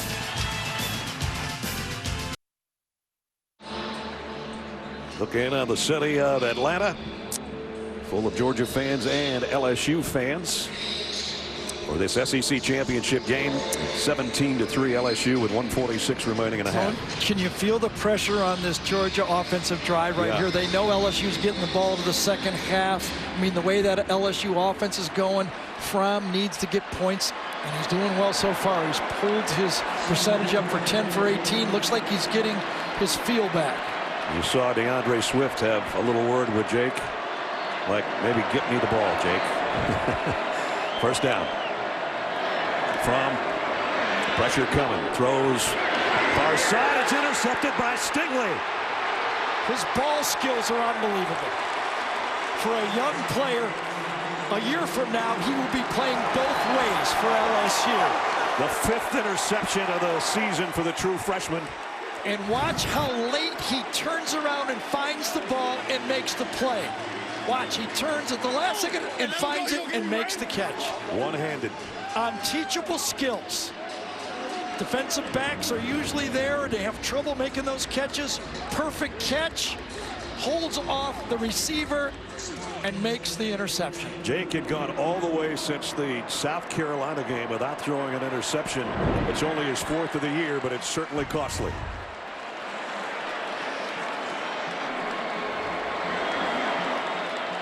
How aggressive will LSU be here? Minute 39, 2 timeouts. That's a lifetime for them. I know. Burrow looking for more. Got some late pressure, crossing route though to Edwards-Helaire on the run. Clyde Edwards-Helaire all the way out to the 37-yard line. Just look at the calmness here from Joe Burrow. He looks to his right, first receiver, not there. Second receiver, not there. Oh, give me my check down. I know I got him. And he gets in there for a huge play. 24-yard pickup for number 22 on the reception. It's like you're playing against an NFL quarterback here if you're Georgia. This is not a freshman quarterback. Yeah, he's going to be an NFL quarterback very soon. A minute and a half to go in the half. Little hesitation, late blitz coming from Georgia. Burrow goes for Chase and completes. Had a half step there, but a little too far in front of him.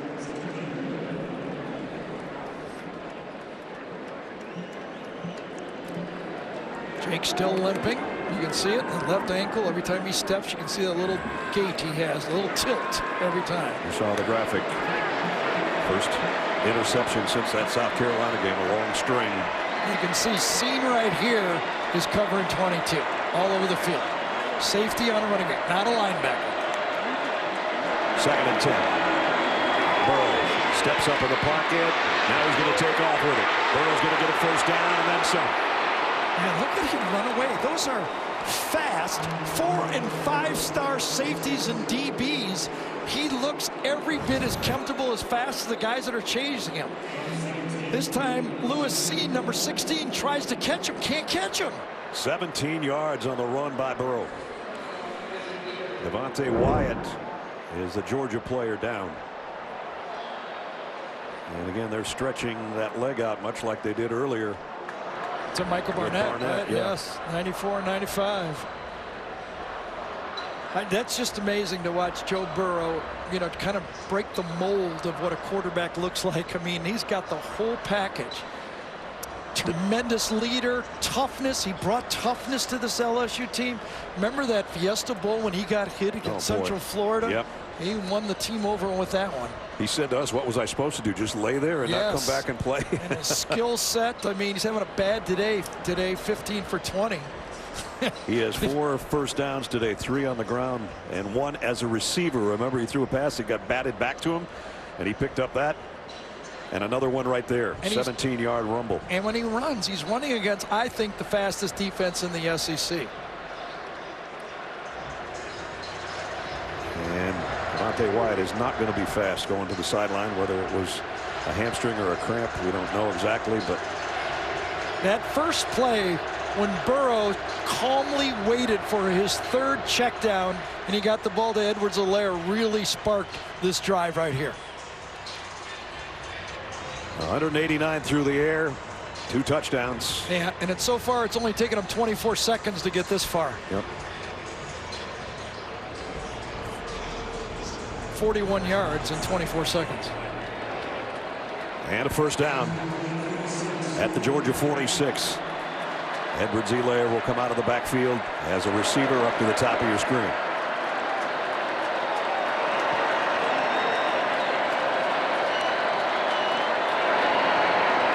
Burrow throws short to Edwards-Helaire, who bobbled a little bit but did make the catch.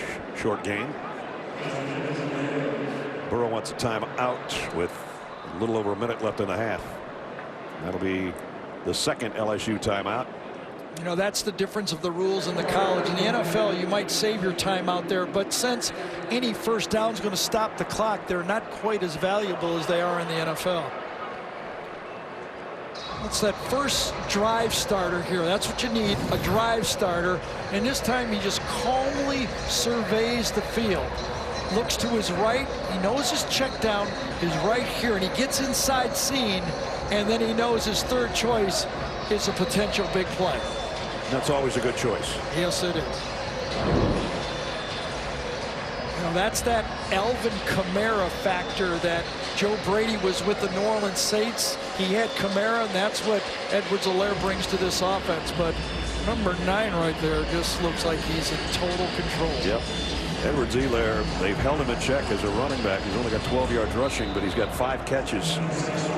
There's Joe Brady, the passing game coordinator, in the middle of the 3. 2nd down and 6. Just inside the Dogs' 42-yard line. They'll bring an extra man. Burrow just calmly walks away from that, but they're going to get him from behind. And he dropped the ball, didn't he? There's a battle for it right now, but the head linesman says he was down. He might still have it at the bottom of the pile anyway. Malik Herring and Nolan Smith are the 2 guys that ran him down. And there the ball popped out, but it looks like maybe his elbow was down right about there. Yep. Nolan Smith, another one of those true freshmen to come in on their 4th. Look at him with his left hand grabbing for that ball because he didn't know if it was a fumble or not. He's just blindly looking for it. But Nolan Smith, number 4, is going to be a future star rush guy. He comes in their 3rd down package. That's the last timeout for LSU with 51 seconds remaining in the quarter. And again, as Gary mentioned earlier, LSU gets the football first to start the 3rd. There's a loose coach right there. Yeah. He was yesterday when we met with him. How about his vision that he's had for this program? Yeah. You know, I mean, he came in when he got the head coaching job. I think he saw 2 things. He said, our line of scrimmage is not good enough on the offensive line or defensive line. He says, you know what we got to do? Recruit. And he has. And our passing game is not good enough to win in modern football. You know what we got to do? Recruit. And he recruited a couple Joes, Joe Brady and Joe Burrow. Well said. 3rd down and 5. Desperate for a stop is the Georgia defense. It's man to man. They're coming after him.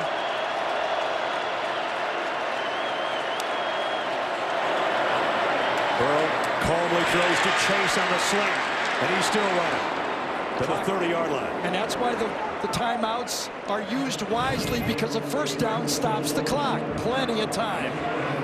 That one was right on the money. Jefferson, the last guy back to the line of scrimmage for the Tigers. And Burrow going long and out there and broken up. Nice play. Terrace Marshall and DJ Daniels in coverage. The ball was just slightly underthrown, but DJ Daniel was right there. Didn't lose any perspective. Kept his eye on the ball, and with his right hand swats it away. Beautiful play by DJ Daniel. Played last year at JUCO at Georgia Military College. Boy, the 2 years he put in there and became an instant starter here. So many of those defensive backs in that position panic and grab. But that time he kept his eye on the ball. Still 30 seconds left for the LSU offense here. This is Thaddeus Moss right here, the tight end. That's the pressure that they put on this defense. Tight ends and running backs lining up all over. Burrow down the middle. Incomplete. Intended for Jefferson. And now it's 3rd and 10. I think it was Jermaine Johnson, number 11, that was in the coverage that time. Blitz package over the middle of the field. Made it a tough throw. Good defense again by Georgia.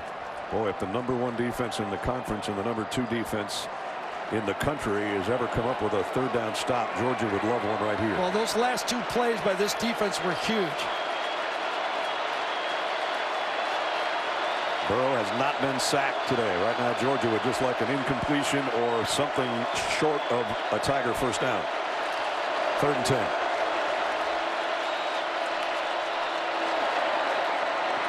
Burrow scanning the field. Again has all day. Throws late, knocked down. Nice job defensively by the Georgia secondary. Nakobe Dean, another true freshman. I think number 17 is matched up against Edwards-Helaire. Another one of those great athletes coming on the field, recruited by Kirby, and he stays with him the whole way. 3 really good defensive plays by this Georgia defense to keep them in the game. Nakobe Dean, the true freshman in high school. He was the Butkus Award winner as the best high school linebacker last year. Just made a big stop. Yeah, athletic ability right there. Cade York will try a 48-yard field goal. And it's going to be wide left. Georgia got a much-needed stop there. So both kickers have missed from long range. And I think getting to the second half, that Georgia locker room is going to feel good about themselves. Holding LSU, they've got a lot of yards, but only 17 points. And the Georgia fans react behind that goalpost. 255 yards, but only 17 points. The name of the game is points, not yards. Now Jake Fromm will come out. Georgia has 2 timeouts remaining, but I don't think they're going to get too flashy here at 14 seconds. We'll see. No, I wouldn't. I mean, I'd consider taking a knee, to tell you the truth. I would too if my quarterback had a bad ankle. And they do. Well, and he does. The LSU, remember, against the Alabama team, they stayed bump and run in this situation. They're bump and run again. So maybe Georgia will take a shot here. Fromm's going to throw it. Quick slant behind his intended receiver, Robertson. Yeah, I don't quite understand why Dave Aranda likes to do that. He actually gave a late touchdown to Alabama to kind of keep that game closer than it appeared at that. And here you are with 11 seconds to go, and you're playing press coverage. I know there's 2 safeties back there, but you really want somebody to gut you up the middle the way Blankenship can kick field goals. I'd back off and make the ball caught underneath me. They have. That's what they're going to do now. Yes.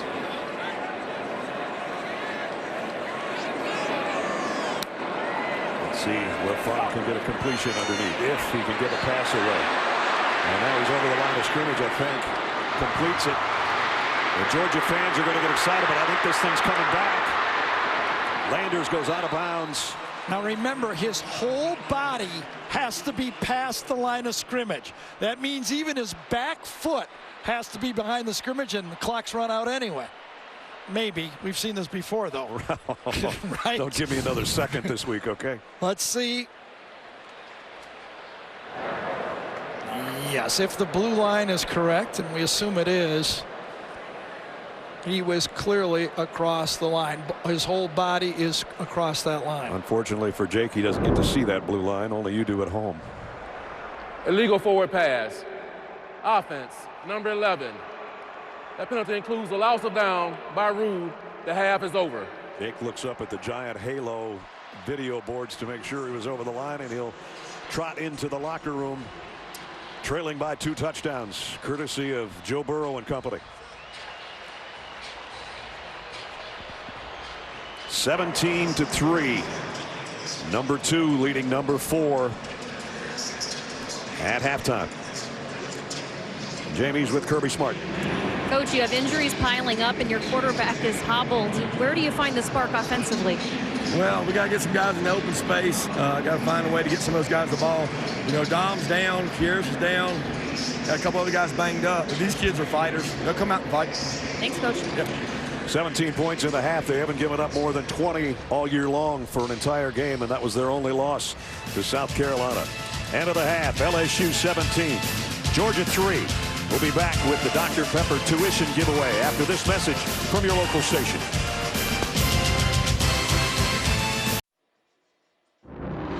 Burrow, plenty of time. Now he's going to go deep. Caught. Jamar Chase for the touchdown. There's the lob. There's a wide open Terrace Marshall. Touchdown, LSU.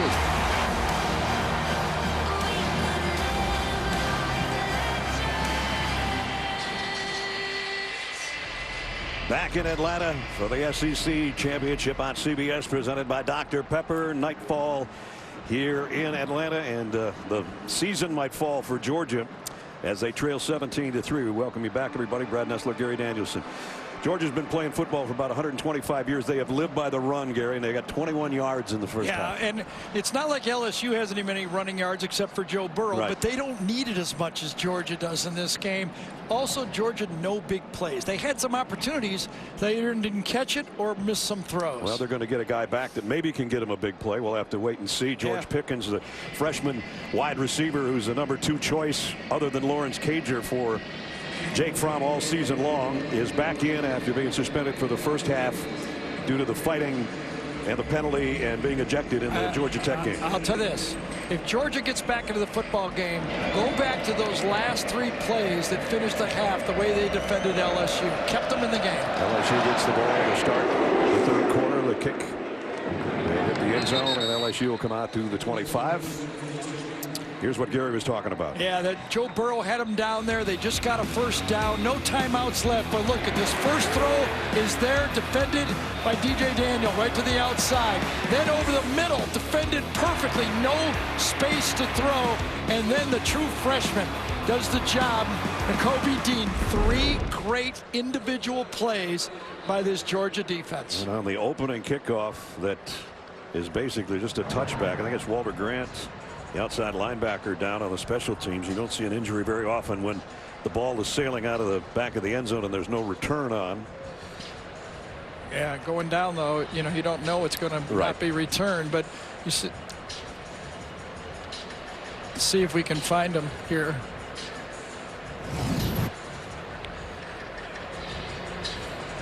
Oh God, boy. it's almost a blind shot, to tell you the truth. You have to be within 10 and 2 o'clock. And I think it was Tony Carter, 44, that got the hit on him. And it really was from the side. And I wonder if this will be reviewed as a helmet-to-helmet hit, if there's a closer picture of it. Remember, you cannot block guys blindside blocks anymore. And he totally got one. He never saw it. Walter Grant, a junior out of Cairo, Georgia. A starter most of his time here for the Bulldogs. They've got him sitting up so far.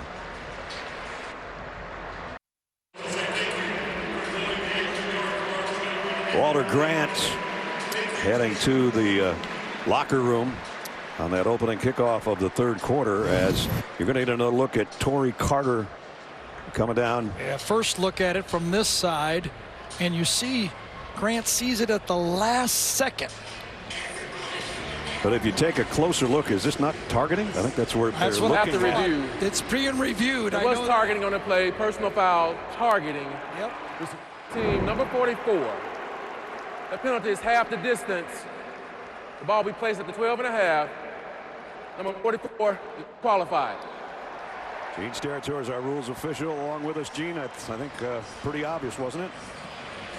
Yeah, pretty self-explanatory. The things we look for is the lowering of that helmet, initiating with the crown, and that indicator that he does definitely lower that helmet to initiate contact. That's a target. And, you know, I would say, too, on touchback kickoffs, not that officials slow down or get relaxed, but you do have a tendency to slow down a little, maybe not be as focused.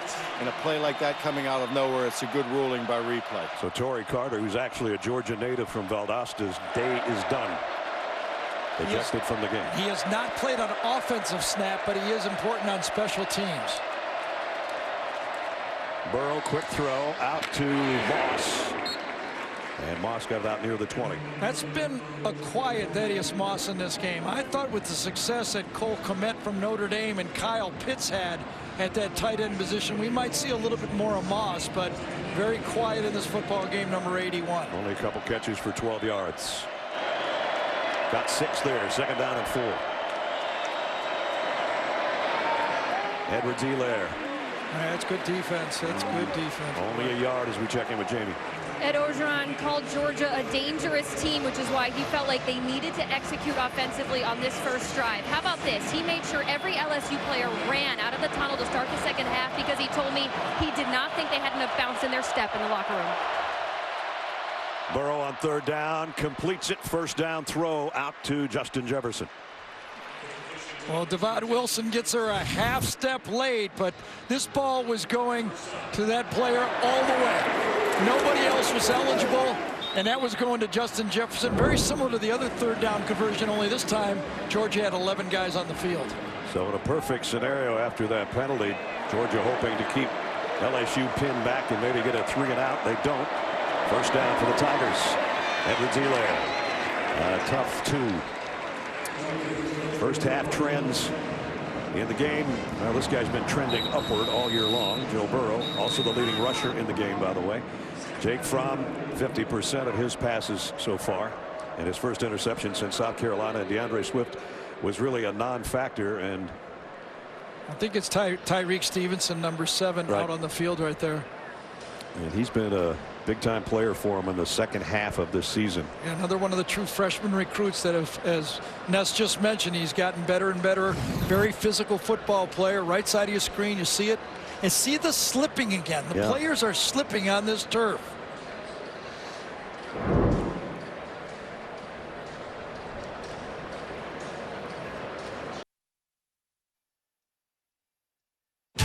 The SEC Championship on CBS, presented by Dr. Pepper, is sponsored by Verizon, State Farm, GMC, and by Bud Light. Well, we've had our share of injuries, especially on the Georgia side of things today, and we have not seen the cart until right now, and that's terrible news for Tyreek Stevenson, the freshman from Miami, hurt on that last play. We've already seen Dominique Blaylock, one of the big offensive weapons for Georgia, go down and came out of the locker room on crutches with a brace on his left knee. Jake Fromm was injured earlier, retaped his ankle and came back. So a lot of walking wounded and not so much walking right now. And I really didn't even notice until the report that Jamie had that Curious Jackson, when Kirby was talking to Jamie, that Curious Jackson's also out on that and hasn't played much. So boy, it has been quite a day for Georgia. And these, I looked again like it was slip and he hyperextended his knee there.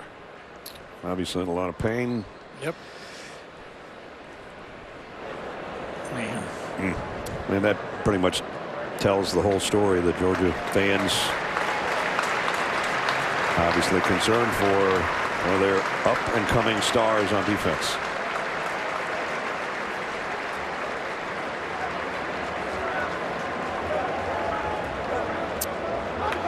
Meanwhile, when action resumes, LSU has a 2nd down and 8.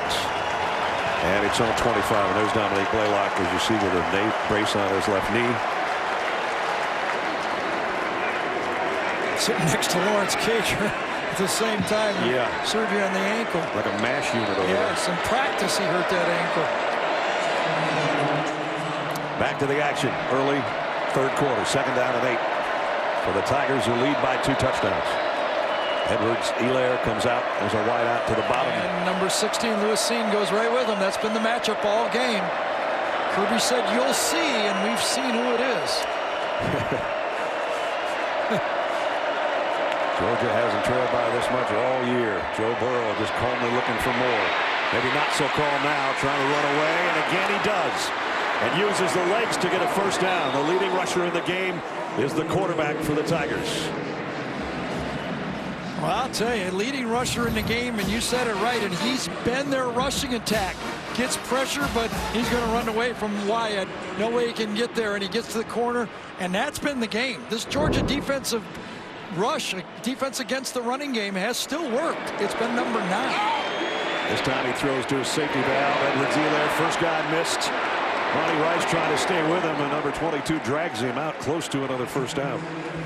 Well, remember, this is the same checkoff earlier in the game where he slipped and almost fumbled the ball, and the checkdowns to the outside for the Georgia fan. I don't think there's a better, as good as anybody in the SEC is the tackling for the 2 safeties for Georgia. They just tackle things in space, and that time Edwards-Helaire was able to elude the defender. Kirby Smart told us we don't see a lot of third downs on the cut-ups. They go, Coach, how come? He said, you don't get in third down very often. Second and short. That's what makes third down pretty easy, because you get first downs like this. So Edwards-Helaire on the ground picks up the first down. The notable transfer quarterbacks this year. How about Jalen Hurts in overtime wins for Oklahoma after coming from Alabama. And Justin Fields, who was in Athens, backing up Jake Fromm. And Joe Burrow from Ohio State a couple years ago. And if the score holds here, 3 of them will have their team in the playoffs. How about that? Might even be 3 potential Heisman finalists in New York. First down just on the Georgia side of the 50. Play fake by Burrow. Going to go back to Edwards-Helaire, who was wide open in the flat. He's got another first down. He's going to take J.R. Reed out of bounds with him, and J.R. still holding on without his hat. And the decision making for Joe Burrow is amazing. The play is designed to go to Terrace Marshall, number 6. He makes the bootleg.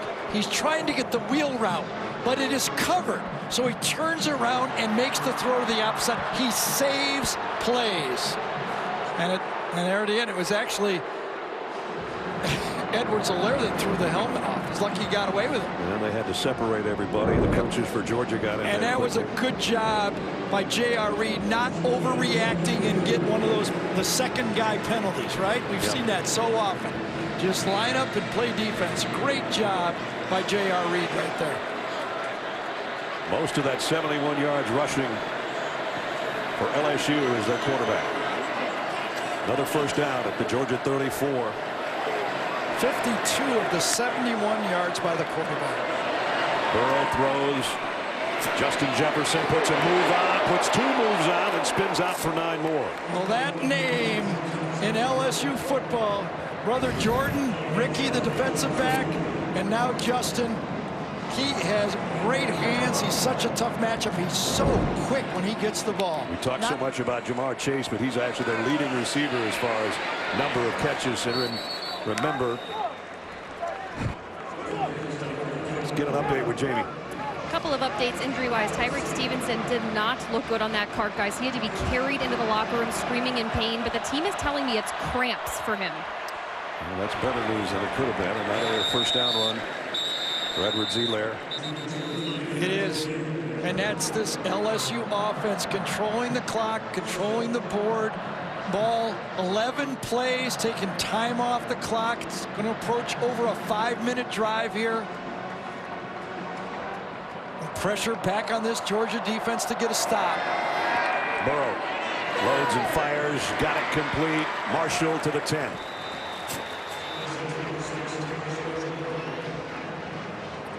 Walter Grant back in, Jamie? No, he is out for the game with a concussion. Okay, thank you. Where do you stop him? I don't know. Is it Chase or Jefferson or Marshall? All 3 of them. What an offense this LSU team has. I'd watch out for number 9 to run this thing. First and goal at the 10. Yeah, they tried that earlier and got stopped. I'd keep throwing. It seems like it's pretty good, the throwing game here.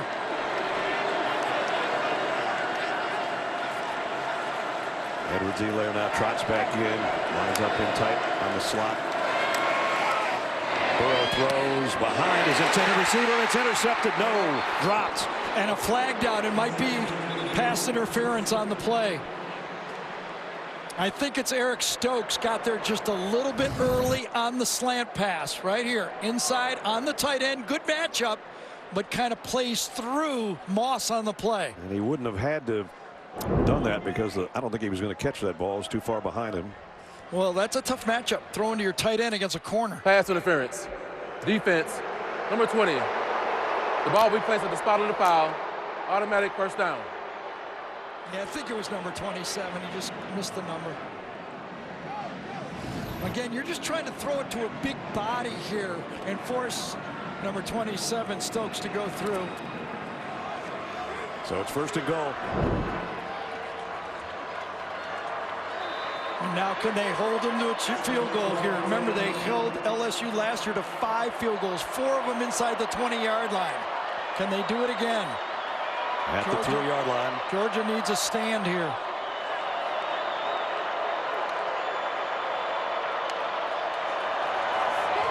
Burrow lofts it too far. Incomplete, intended for Justin Jefferson. This powerful LSU offense. You look out there on defense, you're trying to beat Dan Lanning, call plays as Ed Orgeron cheers him on.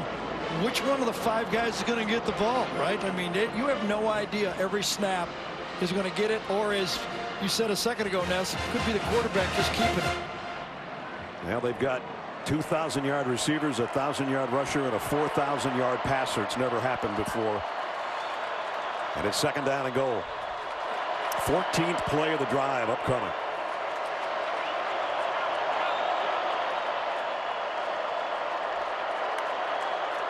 Georgia trying to bring some heat on Burrow. They finally got to him. Yep, the stand, a huge stand by this Georgia team.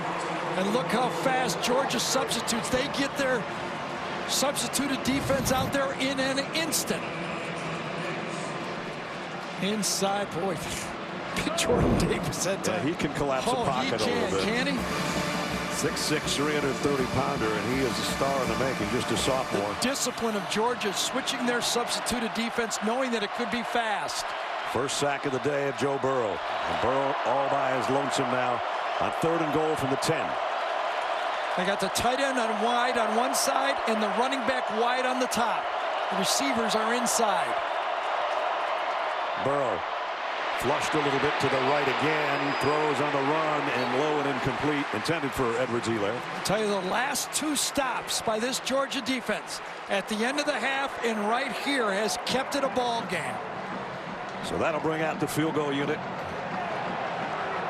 And that means Cade York again.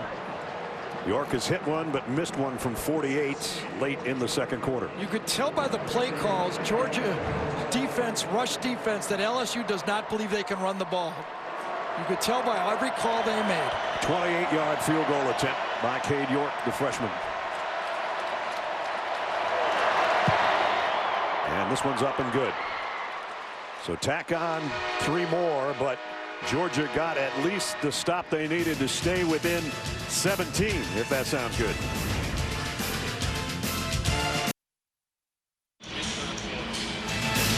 Next Saturday, it's a game about honor and pride and bragging rights. Join us for one of the most celebrated rivalries in college football. It's a 120th meeting between Army and Navy, and it all begins with college football today at 2:30 Eastern right here on CBS.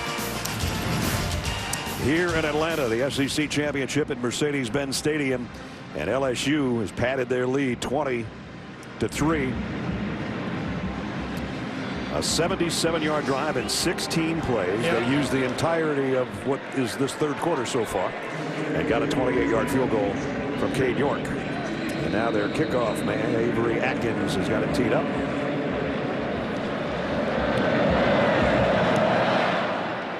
And he'll sail this one out of the back of the end zone, and Georgia will have to go to work at the 25-yard line again as we take a look at the GMC game changer. Well, after last week, the LSU defense only gave up 1 touchdown in a 50-7 win over Texas A&M, and they're starting to make plays again in this game. Rashard Lawrence, Grant Delpit, and of course the future superstar Derek Stingley Jr. on the interception.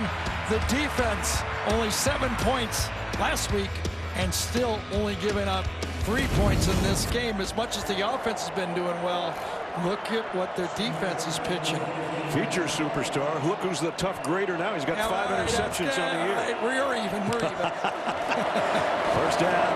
DeAndre Swift trying to get outside. Finally does a little bit. Picked up about 12 before he tiptoes out of bounds.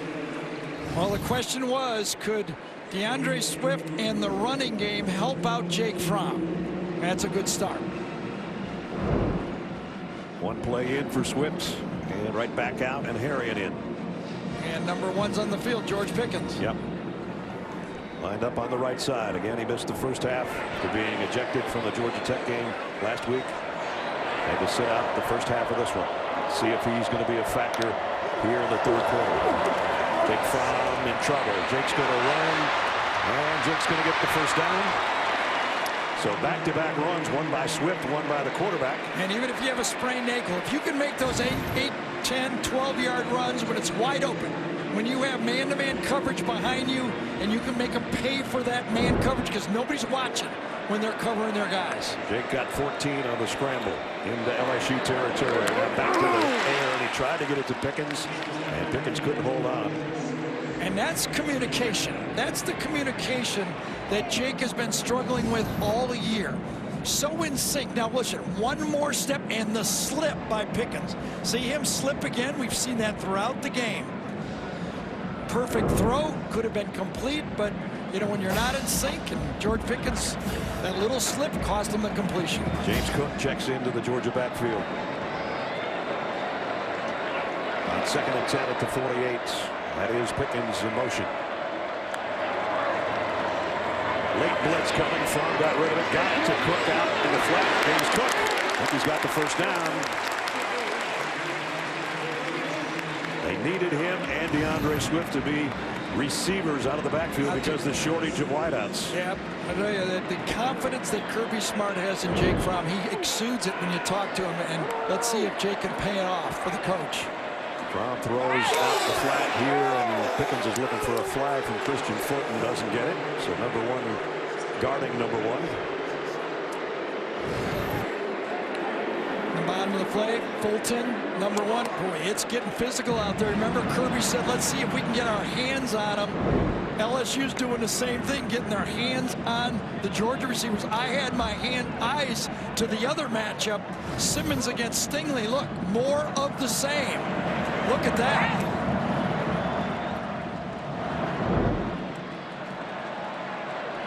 The defenders and the receivers are understand they can be physical in this game. They're letting them play on the wideouts. 2nd down at the 37 of LSU. Throws the out, got it complete out to Matt Landers. No, it came out right at the end, I think.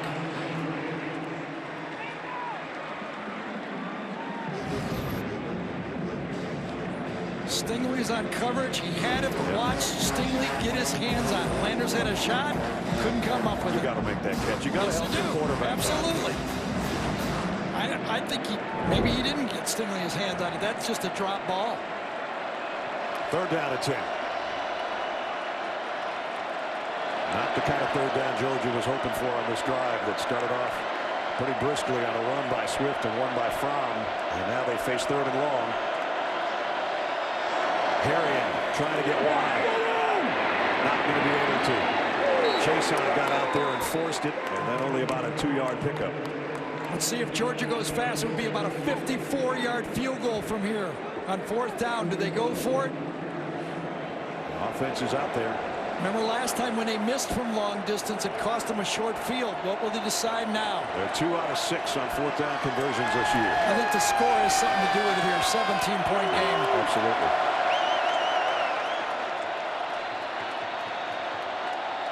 Warner, the tight end in there. That's Robertson in motion with Pickens out to that side. 4th and 8 for Jake Fromm. Needs to make a play. Fires, completes it to Pickens. Pickens inside the 20, and he's got a first down. Georgia finally in the red zone. Well, it started out with great pass protection. Allowed Pickens to work inside and make the play against Cardell Flott, number 25. Now Georgia goes with some tempo here at the 17-yard line. Fromm waiting too long. They got him by the ankle. Isaiah Wilson had the block, but not enough of the block. And Caleb Chasen, number 18, is able to dive out and grab the ankle. Right here's the matchup to the bottom. Nice spin move.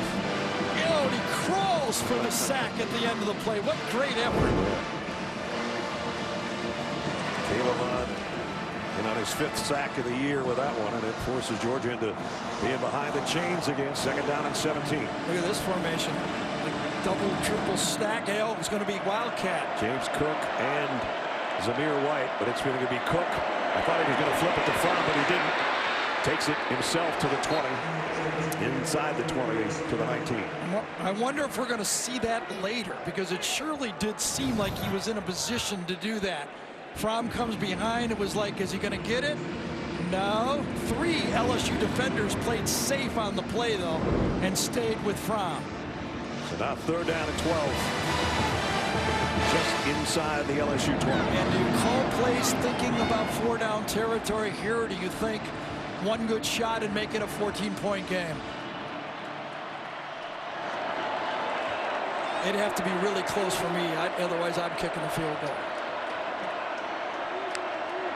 Blitz coming. Fromm throws up in the air. Again, Landers can't hold it. Contested very strongly. Stingley and then Delpit comes over later. 2 great players. Landers is open, gets inside.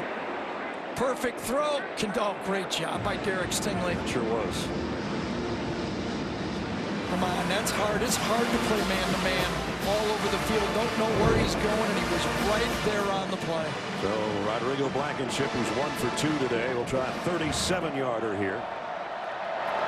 The one thing Georgia didn't want to do today is settle for field goals. They need all of them get. They just missed one more. That one was missed, very similar to the South Carolina miss in overtime that cost him. Guy that's been so good for so long and the leading scorer in Georgia history, and he's having a tough day here. 37-yard field goal to try to make it 2 touchdowns, but not to be. And Jake Fromm thought he had a touchdown throw and didn't, and the score remains the same.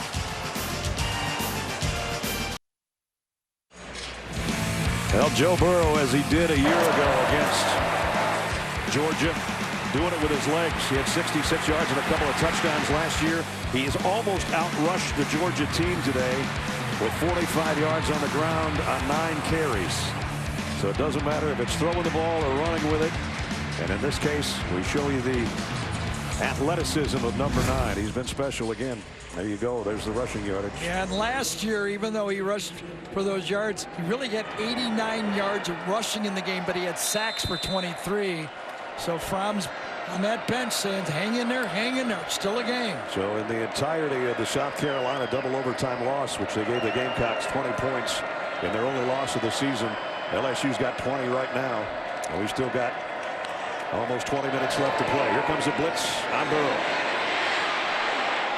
They're giving chase, and he somehow escapes again. And now throws late on the run. Got it! Justin Jefferson. Jefferson. Gonna run out of real estate, but it's 1st and goal for LSU. Brad, I want to ask you a question. Can you have 2 Heisman moments in 1 year? I think after 60 years ago when Billy Cannon won it, I think we just saw the next Tiger to win it in 2019. Look at this play. He had the Heisman play against Alabama with the run, and this one is his 2nd Heisman moment. He stole that play from Georgia. 71-yard pass play, and somehow Joe Houdini in the backfield got away from everybody and then throws a strike. Trayvon Walker tried to tackle him twice on that play. What a magnificent play. And if he's had a Heisman moment before, this one beat it. I'll tell you that. Look at everybody, man, you are the man, Joe. You, even his teammates. Justin Jefferson down right there. Look at it. He's even going to go on a phone, and Joe Brady's going, I know good, and that's good. Bayou Joe Burrow, 71 yards to Justin Jefferson, who is still on the turf after that long, long run. Well, half of it may be he's just tired. That's what I thought, too. And LeCount finally brought him down, but not before it's 1st and goal at the 9, and Jefferson's up and on his way to the lockout. Think about that. That could have been a 10, 12-yard sack on that play, and it ends up being a huge play for Jefferson. 71-yard gain. SEC quarterbacks to win the Heisman. Been some great ones. I think he's going to be next in line. Yeah. He's done it from the first game against when he pulled off that miracle against Texas with that great throw all the way to this game here in the championship. 9-yard line for LSU.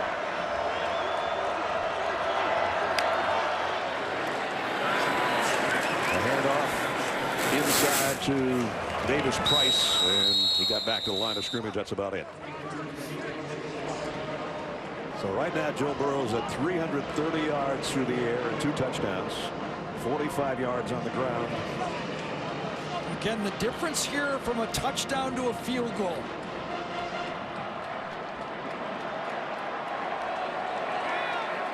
Second down and goal.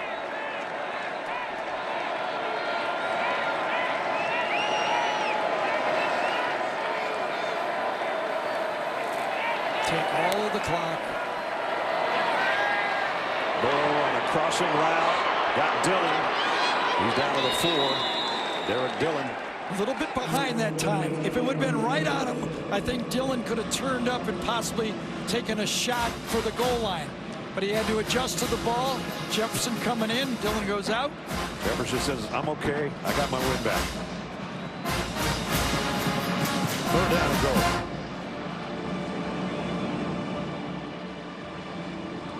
With a Georgia offense that has struggled to score points, if this is ending 100%, 27-3, I think it's going to be tough. They keep it to 20, still in a game. 3rd down. Again, everyone has a look to the sideline.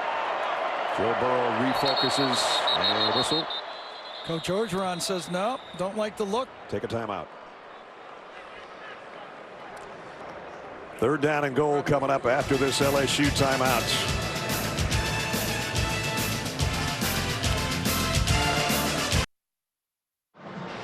He missed him twice. Watch the play right here. Trayvon Walker gets him once. Nope. Gets a chance again. Nope. Kind of like Johnny Manziel-ish. And then gets a 71-yard gain. And the watch party going on in Albany, Ohio. Joe's hometown. They're loving every minute of number 9's game.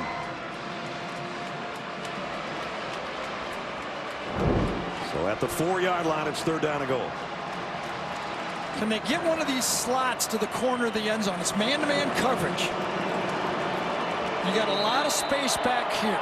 Which one of these 2 guys can get to the corner of the end zone if I was calling a play? An empty backfield, so if it's not a Joe Burrow run, a pass is coming. But we've seen that run many times before. 3rd down. Quick slant. There it is. Gary called it. Touchdown. Wow. Terrace Marshall. Well, I thought they might go to the corner, but they got an easier throw. They went slot on the slant. Man-to-man coverage on those guys inside. The threat of the run forced Georgia to put one more guy in the box, and he knew he had one of his slots. And he executes it with a perfect throw. That was a good timeout. The Coach O knew how important those extra 4 points here were in this part of the game, and he took a timeout to ensure they had the right play on. So Terrace Marshall's got 2 today. Joe Burrow's got 3. Extra point by Cade York.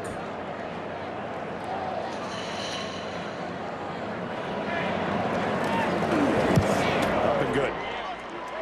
Another drive that took less than 2 minutes, but covered most of the field.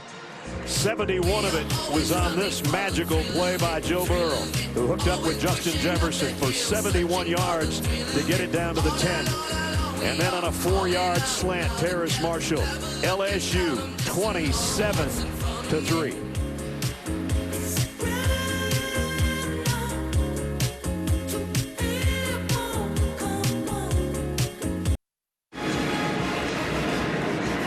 BYU Joe Burrow, another touchdown. 5th straight game with 3 or more touchdown passes and over 300 yards, 339 to be exact right now. Pretty special player in a special season. Again, he plays. His stats are incredible. He seems to play better than his stats. Check in with Jamie. SEC Championship weekend is busy for everybody. Coach Orgeron was at the coaches' luncheon yesterday where he said a really important thing about Joe Burrow. He said he's the most important player to ever come to LSU. Considering all the success this school has had, the players that have come through to the NFL, that is such a striking statement. Is it ever? And I don't disagree with it. Me neither, and I'll tell you why. The whole program needed a lift, and they needed a quarterback to do it. And his toughness and what he brought, for years, they couldn't catch up to Alabama. It took Joe Burrow to catch up. Georgia came in leading the SEC at number 2 in the country, allowing only 10.4 points a game. And LSU has rung up 27, and we still have a lot of football left. And that is intercepted by Stingley. His quickness is incredible. His hands are incredible. He baited that throw. 2nd pick of the day for the freshman. I'm going to say Brad's right again. He's not a future superstar. He's a superstar. A year ago, Coach Orgeron said, we've got a special player coming in. Look at him. He anticipates the throw. He looks back, and his hands fights off the receiver.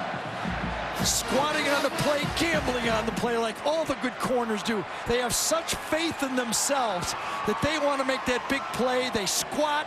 They cut underneath. They don't worry about the tackle. They go for the pick 6.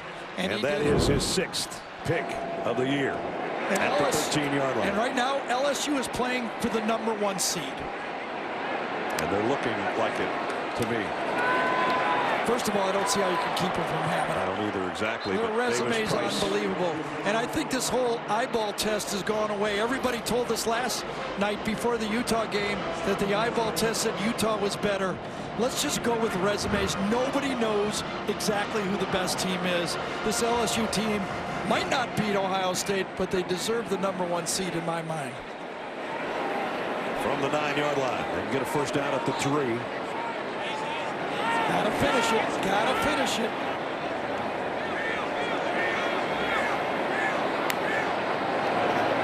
Burrow is sending everybody. They still can't get to him. He'll get a yard before he goes out of bounds.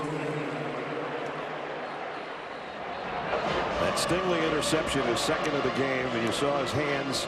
You played with his granddaddy. I did.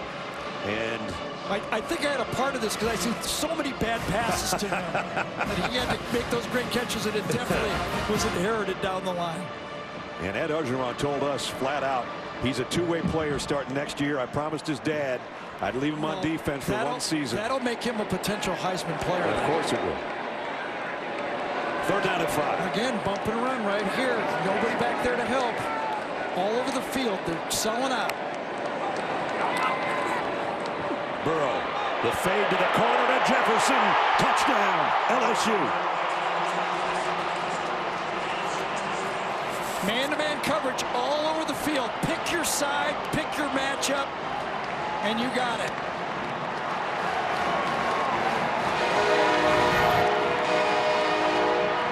Coming right out this way. Watch this. A little bit of pick inside. Actually beautifully done. Did not run into everybody. Don't let the referee make a call. Just kind of create a little traffic. And the Georgia player bumps into his own player. So Jefferson in the end zone again for the 14th time this year. And it all started courtesy of number 24 with the turnover. Cade York for the point after. Up and good.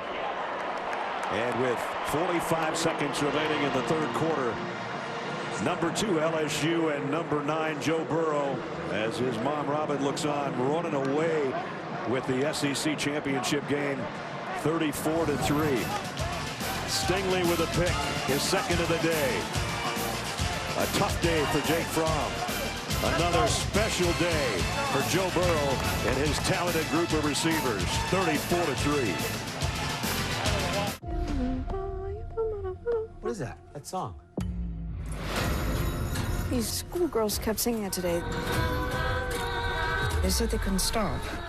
There could be a supernatural dimension. The song is just stuck in their head. Then explain this. What's happening? I don't know. What stops it? Nothing.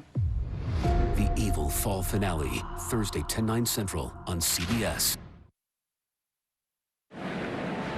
34-3, LSU making a statement against the number 4 team in the country. And again, Georgia will start at the 25-yard line on the kickoff by Atkins as we take a look at the Chick-fil-A college football playoff rankings. And Ohio State's got a date with Wisconsin. LSU is on their way to their 13th win.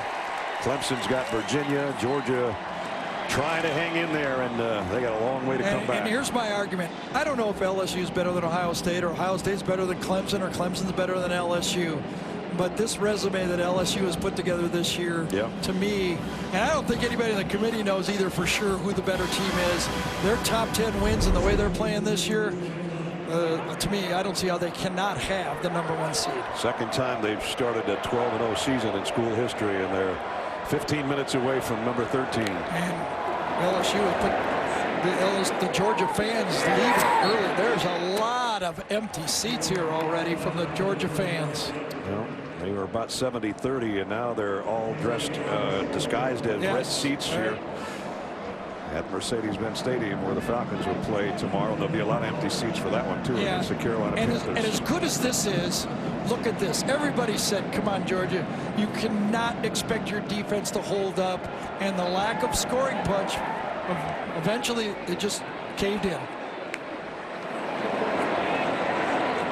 From Bros over everybody's head. Flag down on Jacoby Stevens. Yep.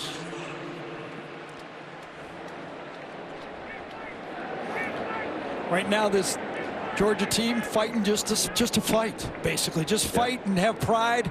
In this type of the game, you look around at your teammates and go, I'm not going to be the one when we watch the tape that looks like I'm not all in right now. And holding, defense, number 24, 10-yard penalty, automatic first down. And if you're LSU, you have to just hang and keep the intensity and finish this game off. The number 1 seed's important. They call that a holding call on Stingley, not pass interference on Stevens. So just to correct that. Yep. Might be the final snap of the 3rd quarter upcoming.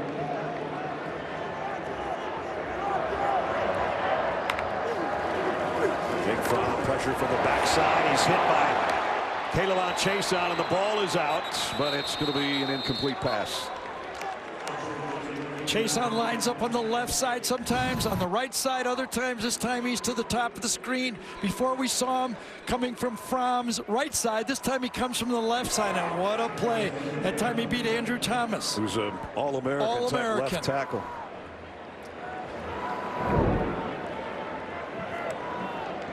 Chaisson has a sack today and almost had. Well, he does have the 2 sacks now. The muscle, the strength, what I thought might be a part of the game, Georgia could never establish a running game.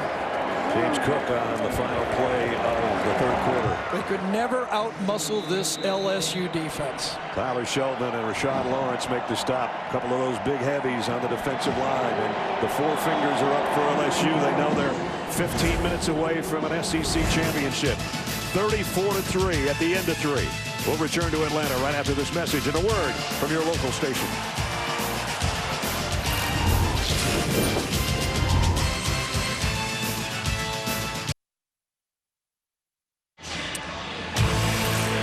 That's been all LSU in the SEC championship game here at Mercedes-Benz Stadium.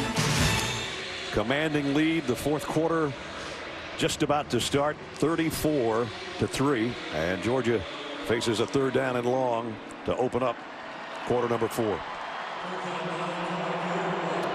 418 yards, more than twice as much, couple extra minutes. That Georgia offense has finally caught up with them, hasn't it? I mean, they finally fought a quarterback that could stress their defense, and their lack of plays on offense has finally caught up with this team. Fromm on 3rd down and long, a long day, and a pass is complete to Robertson, but short of the 1st down. This has been a dominating performance by LSU. I mean, they've been that way every time we've seen them this year, but we really thought maybe Georgia's defense could hold it. And I think the lesson for modern college football is you got to have an offense. Yeah. No matter how good your defense is, if you can't score with the RPOs and the pick plays and everything that they do nowadays with the tempo, just having a strong defense is not enough. You need offensive firepower. And they have got it, and Georgia hasn't today, and they have to go for it on 4th down here, even though it's just a few seconds into the 4th quarter. Need to basically get to midfield. They get it out to Harry, and I think he got it. That's Patrick Queen took him out of bounds and took half the Georgia staff with him. Yep, that little swing pass, same pass that LSU was running to Jefferson, get it to Heron, and gets it the first play. Look at Coach. You know what I'd be telling my team right now if I was Coach O? No targeting, no fighting. Yeah. You'll lose the first half of the playoff game. Here's a toss to Harry. He had to bounce off his own would-be blocker and Wolf. And he got something out of that. Got 3 or 4. If somebody gets into a fight with you, walk away and be careful with your leading with your helmet. We cannot afford to lose a player in the first half of our playoff game.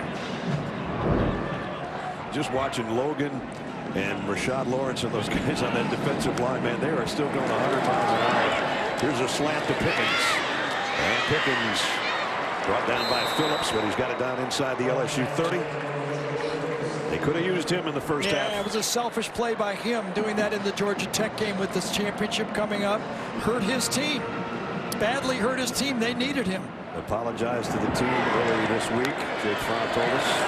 First down. Fromm throws too high and too wide, intended for Pickens. And Jake's picking himself, well, his linemen are picking him up. Amazon Music brings you today's Scholar Athletes. Charlie Werner, the tight end for Georgia, and Caleb Chasen, who's got 2 sacks today for LSU. Amazon Music showing their commitment to the investment of our future by donating $1,000 to Georgia and LSU's General Scholarship Fund. That's Brendan Fatoko's dad, the defensive line. He's easy to spot. He's easy to spot. Doesn't need a number. He does that Polynesian war dance usually a couple times a weekend, whatever city he's in. It's working. It's working.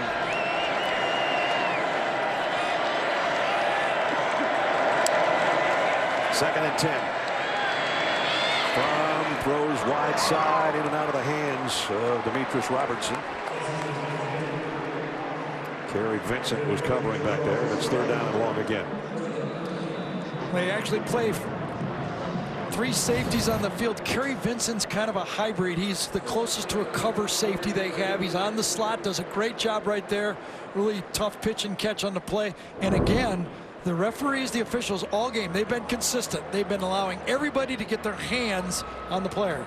Apu Ika, the true freshman nose tackle who came in when Tyler Shelvin was shaken up a little bit earlier, himself down right now.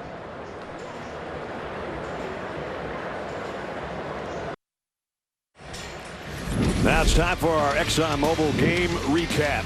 The SEC Championship game, Mercedes-Benz Stadium.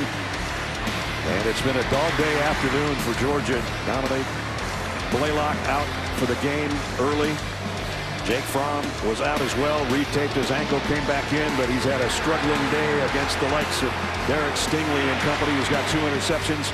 And then Joe Burrow has done what Joe Burrow has done all season long, and that is light up opposing defenses to the tune of 393 yards and 4 touchdowns. He's the leading passer in the game. He's the leading rusher in the game. He's the leader of the game for LSU, and they're partying already in the stands, and they will be in the streets of Atlanta. He's even has a reception in the game. That's too. right. He's done it all. We welcome you wherever you've been today to join us here in Atlanta. Brad Nessler, Gary Danielson, Jamie Iredall, Gene Steratore.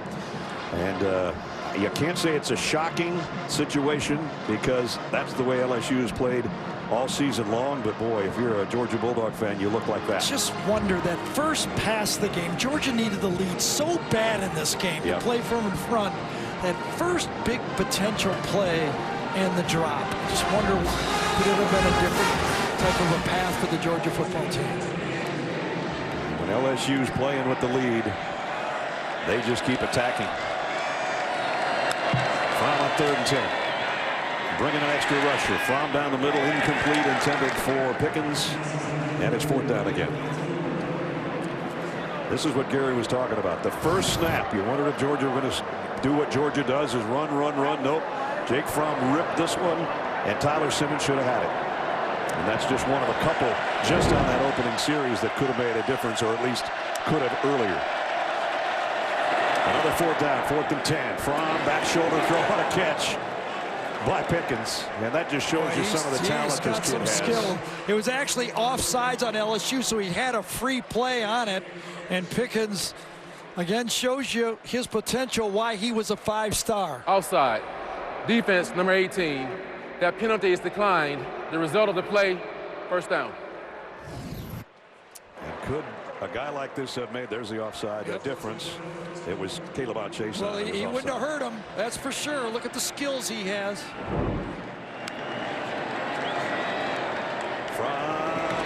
Got it out to Robertson. Ran out of territory over there around the 5-yard line. Bring up 2nd down, and Georgia threatening to score a touchdown for the first time today. They were in the red zone one other time, and then a penalty backed them up. They went for a field goal and missed it. So this is their best opportunity to get a touchdown.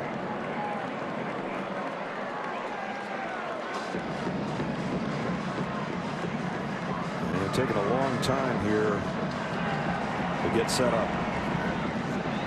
Still plenty of time on the play clock. They looked a little confused. Now I guess Jake Fromm's got him where he wants him. 2nd down at 2. They get a first down at the 3. Here comes everybody after Fromm. It's going to pay off, or isn't it? He got away and he throws late, incomplete, but he did avoid a sack, and now there's a flag in the end zone. Well, I'll tell you, if without a pass rush, George Pickens had an easy touchdown. They crossed the inside receivers, and Pickens goes untouched, wide open across the play. Oh, it's a pick. Pass interference. Sure. Yes. Defense, number 7. Wow. The foul occurred in the end zone. By rule, the ball will be placed at the 2-yard line. So it was Grant automatic first down. Grant Delpit on Eli Wolf, the tight end. What a collision right there. Pickens wide open, but the pass rush, and Delpit gets the foul. So 1st and goal at the 2. Georgia in search of its first touchdown of the day. Brian Herring with Fromm, high snap. Fromm throws quickly and completes it to Pickens for the touchdown.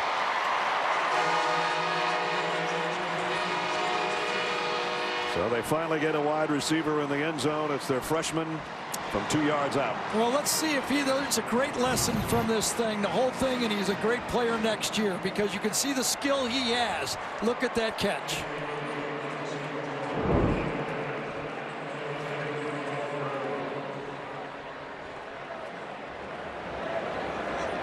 A little over 4 minutes on the drive. Rodrigo Blankenship in for the point after. He's hit 197 straight extra points. He struggled as a field goal kicker a little bit today. And this one's up and good. So Georgia goes 75 yards in 13 plays. A little over 4 minutes. And Jake Fromm can still smile, at least. That's his 22nd touchdown pass of the year.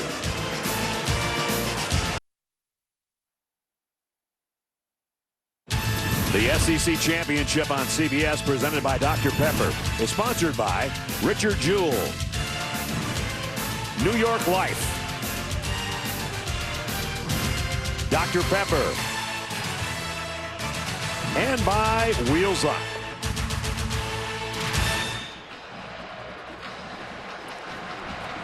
Back in Atlanta, as you look in on the lights of the city, our aerial coverage sponsored by State Farm.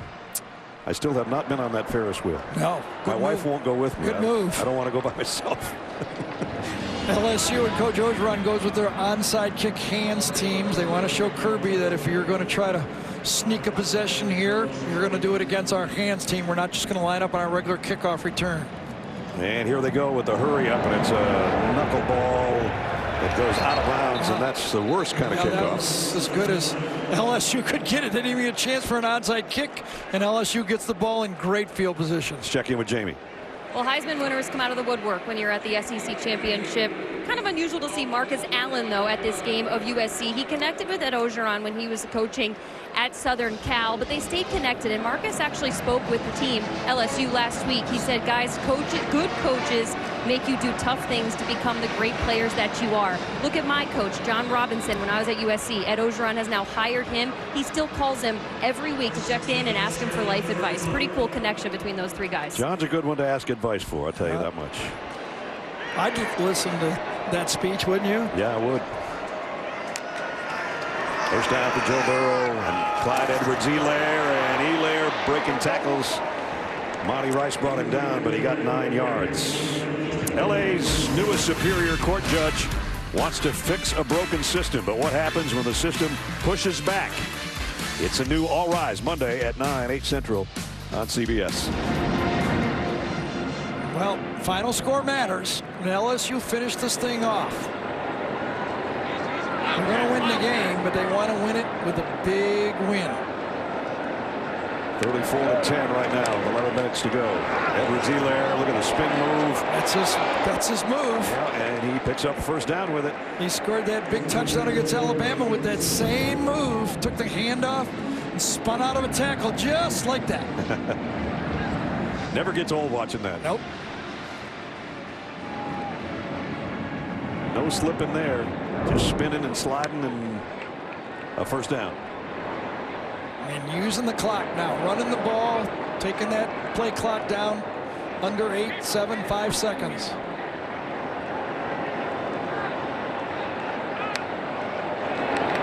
And it's Burrow on a late pitch, a little option look this time. Edwards-Helaire, and he's still going. So now it's somebody other than the quarterback who's going to be the leading rusher maybe when it's over. So here's how this option is. The option is, how long do I wait before I pitch it? Because I'm not running it right here. That's the option. Do I keep it a little bit, pitch it? Clyde Edwards-Helaire with a 20-yard game just became the game's leading rusher over his quarterback with that one. And we're under 10 minutes. And back in Georgia territory at the 34-yard line.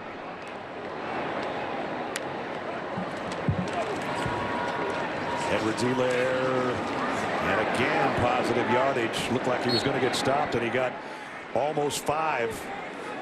Jamie was talking about John Robinson and Marcus Allen back in the day. There's the look from USC, and there they are now. Marcus doesn't look a lot different. He doesn't. I was going to say the same. Looks like he can suit up and play. And Robbie's going, Nestler, you're supposed to say the same thing about me. your old partner. Yeah, we did a couple games together.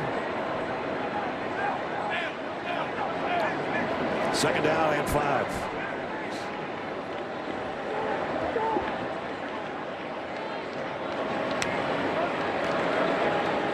Davis Price got a couple more. And let's get another update. Let's just go over to the end zone to my guy, Adam Zucker. Yeah, Memphis is going to the end zone. It's a day for Tigers. 7 lead changes ending with Brady White and Antonio Gibson with about a minute to go as they hold off Cincinnati to win the American, looking to get to the Cotton Bowl as the highest-ranked Group of 5 conference champ. All while Tigers coach Mike Norvell appears to be headed to Florida State. See if they can edge out Boise and App State, guys. Well, it might be the last time he holds that kind of trophy up. Huh? It goes maybe to the ACC. That's the word anyway. Good coach, good team. Burrow thought about running and went down courtesy of Devontae Wyatt. He wasn't going to take a chance and throw a pass that could potentially be picked. Nothing there, no quarterback draw, and eats it. Oh my God, they're going to go field goal here? Yes, they are. Cade York try a 50-yarder. Wow. Well, his long this year is 52. Trying to make it 37-10 here.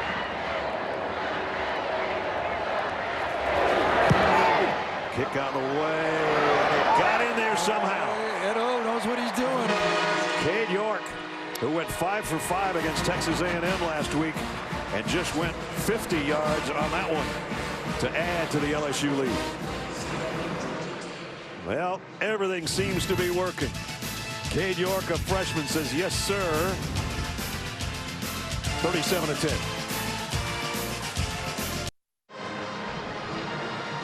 The Cooper family has a lot of love, a little drama, and some really good laughs. Enjoy a night with a new Young Sheldon. It's Thursday, 8, 7 Central here on CBS. And don't forget, coming up before we're done later in the game, the play of the game presented by Jersey Mike Subs. I'm pretty sure that's going to be an LSU play. There were a lot of them. I know which one it's going to be. I think I do too. We don't want to give it away yet. Avery Atkins to kick. And has been the case most of the day. Touchback, although this is a line drive. And Harriet's going to let it go anyway. So the matchup of offense and defense that we talked about at the beginning of the game. Yeah, look at the passing concepts here. One player's going up, crossing underneath. These are the NFL concepts brought to this package. Joe Brady said, I'm going to bring it. Joe Burrow said, I'm going to run it, and we're going to score points. This Georgia defense has only given up 20 all year. That was to South Carolina in one game, and that was overtime. And Joe Brady's offense, I don't know what he makes as a coach this year. He's going to make a lot more next year. That's right. As Orgeron has said, there's been a plan in place to keep him in his place at the LSU offensive staff. And he said it's been that way for a couple weeks or a couple months. And in the Georgia defense of Kirby Smart and Dan Lanning, and coming in, giving up 10 points a game, and today 37. I'll tell you, they at that time, James Cook was wide open for a touchdown. This LSU defense continues to play what they play. They play bump and run to the outside, and if you can execute, you have a chance to get some yardage. Now Stingley backs off, Fulton backs off, playing off just a bit. Second down at 10 for Fromm and company. Inside handoff to Cook, and Cook, positive run. College football playoff sites. The Peach Bowl right here in this building in Atlanta, one semifinal. Fiesta, the other one. And look where it ends up. Yeah, in New Orleans, their backyard. They've done pretty good with that, haven't they? Jake Fromm having one of those tough days, but there's a good delivery to Robertson. I think you got even Jake Fromm 5, 6, 7 seconds, and Robinson comes clear across the field to catch that one. As you look at those games that they have played in the Dome. I did one of those games. I did this Oklahoma game right there. Fromm up first down. Going to go deep. And Pickens trying to catch it. Couldn't quite hold it. Tried about 3 times to find the handle. That's what I mean. LSU plays what LSU plays. That's their defense. Again, physical play all day. They've allowed the defensive backs to hand check and jostle. And both teams have gotten the feel for the game. And Fulton's a little shaken up after that, getting entangled with Pickens at the end of the play. All of the coaches around the league now have told us that when any of their players feel any kind of a twinge, they want them to stay on the field. We'll come out and get you. You know, Nick Saban said, I hate to see my guys do that because it makes it look like they're beating on us. But the new way to do it is get up. If you don't feel perfect, if you're winded, take a knee. And they're working on his right lower leg. Christian, senior out of Metairie, Louisiana. They got a lot of homegrown talent, man. He's another one of those projected players to be high, could be a first-round draft pick at corner. And Cordell Flott will come in to take his spot in the secondary.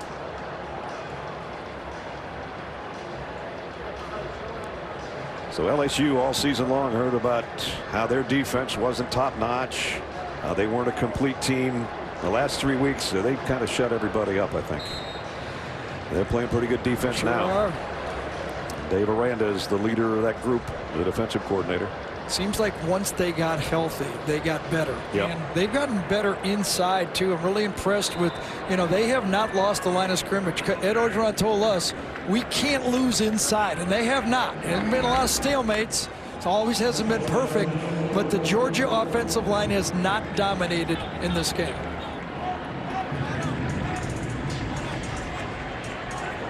They're all in the average of 6'5", 329, but today it hasn't mattered. Because Georgia's done very little on the ground. Second down and 10. They have to pass now, obviously. And Jake Fromm going deep. Simmons, the intended receiver, and Stingley was back there in coverage. It's tough to keep your intensity up when you're on defense in this game. You look up at the scoreboard, you know you're going to win the game. On offense, you're just trying to get it respectable. And on defense, when you don't have that intensity, it just doesn't work as well. Right. So it's been the story all day for Georgia. Third down and long, it seems like. And another one here. Yeah, and LSU is 8 for 14 on third down. Georgia 3 for 12. Big difference in this game.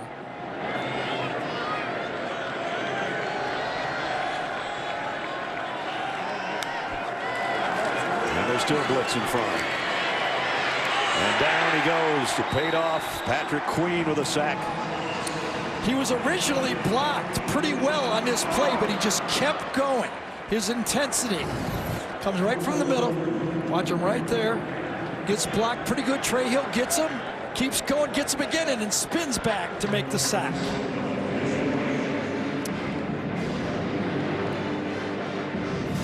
Georgia's been good on fourth down today. They got another one. This is 4th and 15. And Camarda will punt. End over end kick. And out of bounds around the 11 or 12, I think. Put it right at the 12-yard line. With 5:45 remaining in the ball game. Kirby Smart knows that his team's chances of the playoff are falling apart here at Mercedes-Benz Stadium.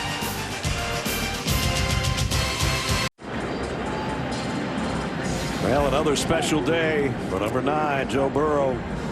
Things are going well, and they have gone well all season long. 4 more touchdown passes today to go to 48 on the year. And he's going to lead his team to the SEC championship, something that you'll always have to remember a great season by, and then much more yet to come. Remember, he got sacked on the last play of the last drive before the field goal. He better be handing the ball off. He cannot get hit again in this game.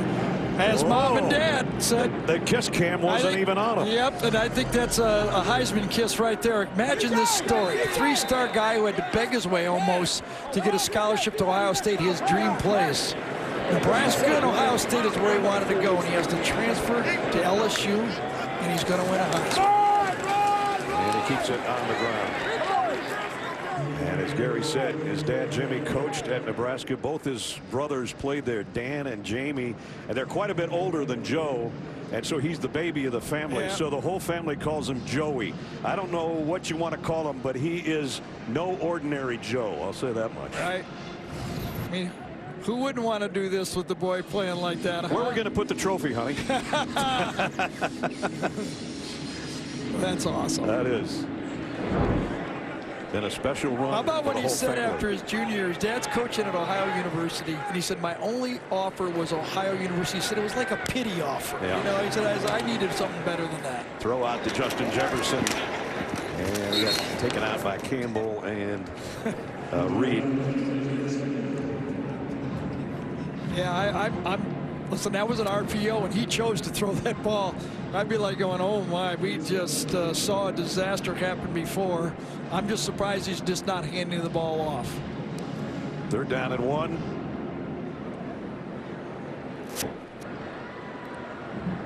Again, using as much clock as possible before the snap. Davis Price in the backfield with him. Thaddeus Moss, the tight end, standing there as well. I think he's going to take a timeout. Ed Ogeron is standing right next to the official. And that probably will be Joe Burrow's day. There's the timeout. And now number 9's going to walk over, and the fans that are still remaining are his fans. You can bet your bottom dollar on that. You think Coach O is telling Joe, on these plays, I don't want any more passes. When there are RPOs, go with the RO part. Forget the P. If he doesn't come out, or if he does come out, I should say, Miles Brennan would take the field at quarterback, but I don't see him out there right now. So that was his first pass this quarter, at least that last one. He dropped back and got hit and sacked the last time he was in there.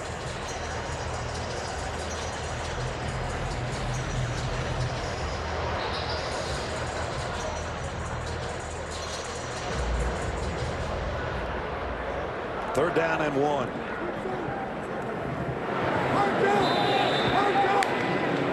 Georgia shifting on their defensive front. And again, Burrow going to use as much of the play clock, although there's no time coming off the game clock. Davis Price switches sides and will get the carry at the 1st down.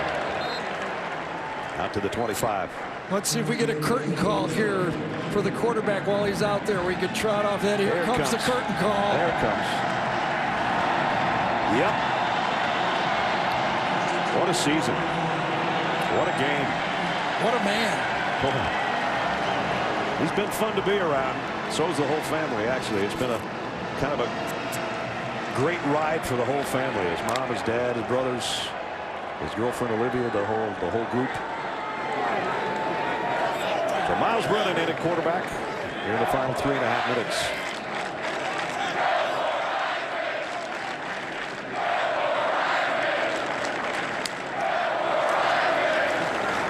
On the ground, Chris Curry.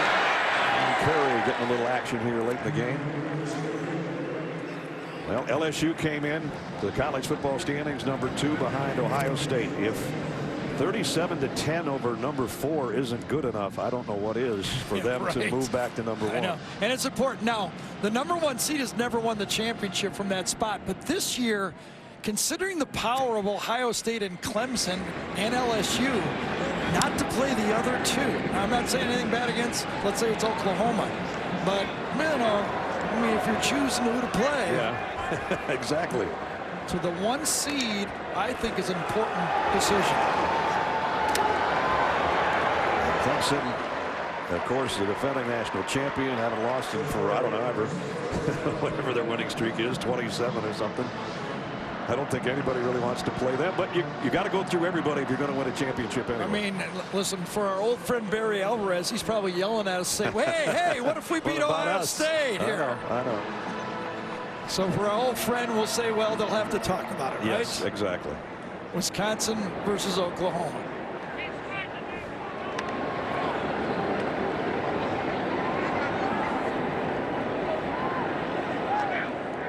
Down near 2 minutes. Miles Brennan to take the snap. Chris Carey to carry the ball. And out across the 40-yard line. Don't forget, coming up after our game, Adam, Rick, and BJ will have scores and highlights on the college football postgame show presented by Rocket Mortgage from Mercedes-Benz Stadium in Atlanta. Where #2 and #4 got together today, and #2 in resounding fashion about to win it. I'll tell you, that play of the game, when it was still a ball game, when they had him sacked twice, when Burrow makes that 71-yard. You trying to give away the play of the game? No, I don't know if it is or not. but that was the ball game right there. That was when the game ended for Georgia. A sack there, still a game.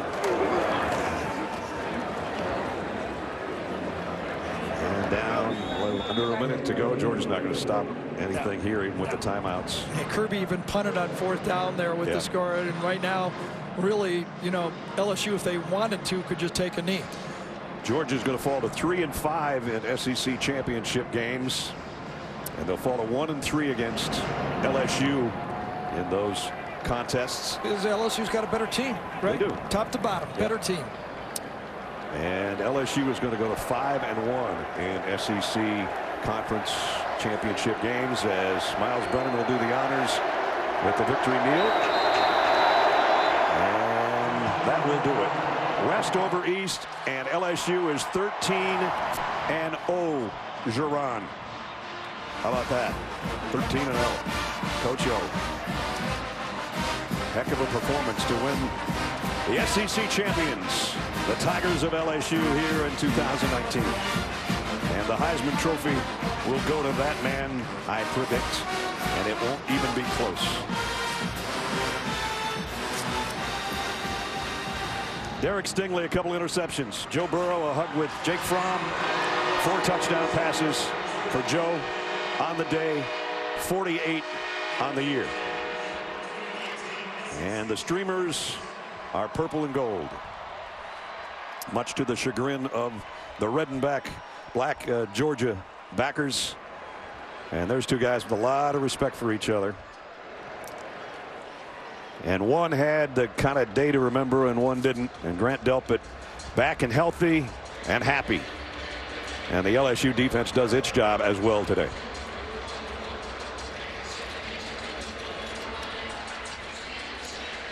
Well, Gary kind of gave it away. Is that right? It's time for the play of the game presented by Jersey Mike's Sub. You get a free sub, my friend.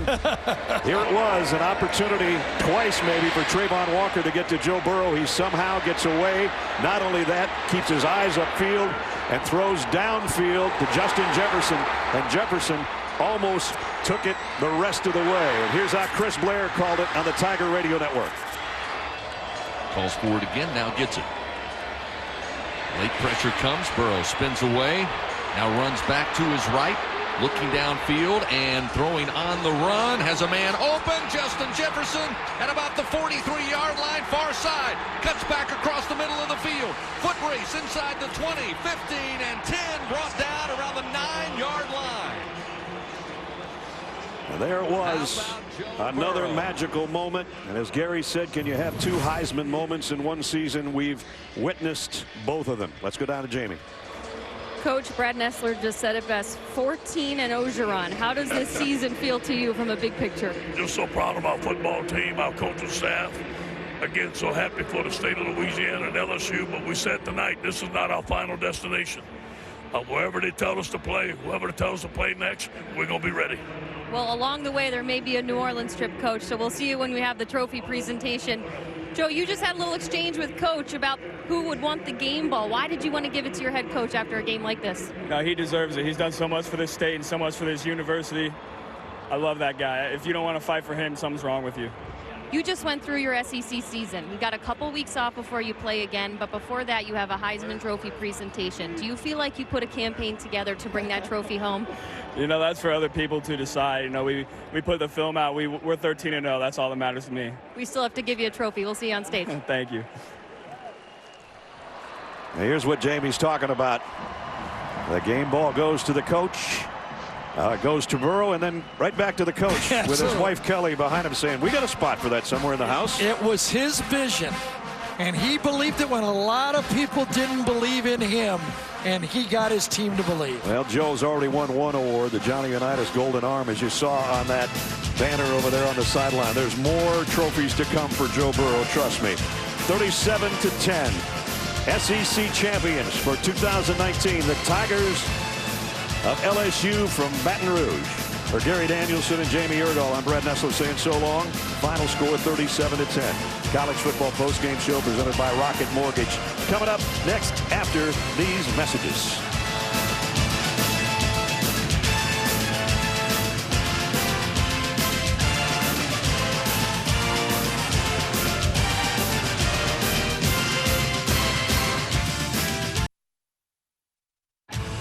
CBS Sports College Football Postgame Show is presented by Rocket Mortgage.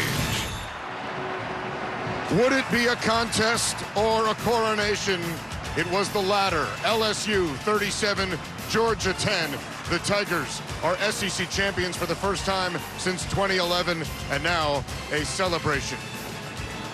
Tonight on CBS begins with Bull, followed by back-to-back editions of 48 Hours. Tonight only CBS, as we welcome you to the College Football Postgame Show presented by Rocket Mortgage. I'm Adam Zucker, joined once again by my buddies Rick Neueisel and Brian Jones, who were very correct about the Tigers winning behind the Heisman frontrunner Joe Burrow. You know, there's so many online dating services, right? Relationship services. I've got one, instantoffense.com. Joe, meet Joe. Joe Brady and Joe Burrow have combined for a season unlike anything I've ever seen. They are on stage again today, and they did not disappoint. So swipe left for L and LSU? Exactly. I'm telling you. That is incredible. I tell you what, Joe Burrow had multiple Heisman moments in this ball game, but what I also know is they can play small ball when they need to. They can pick and poke with the best of them, so it's not always the long ball, which they also hit when they need to, but this is a complete football team. It is a strong case for number one, and they're getting set for a trophy presentation. We'll have that for you live from Atlanta when we return.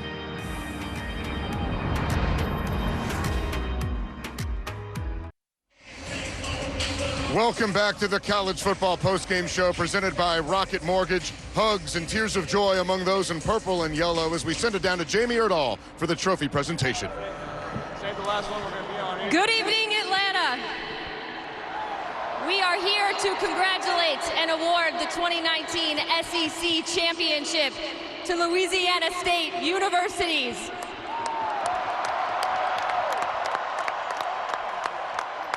To no one's surprise, and to everyone in Louisiana's pride, Joe Burrow is your MVP of this game. Congratulations. That's yours. Well done, man.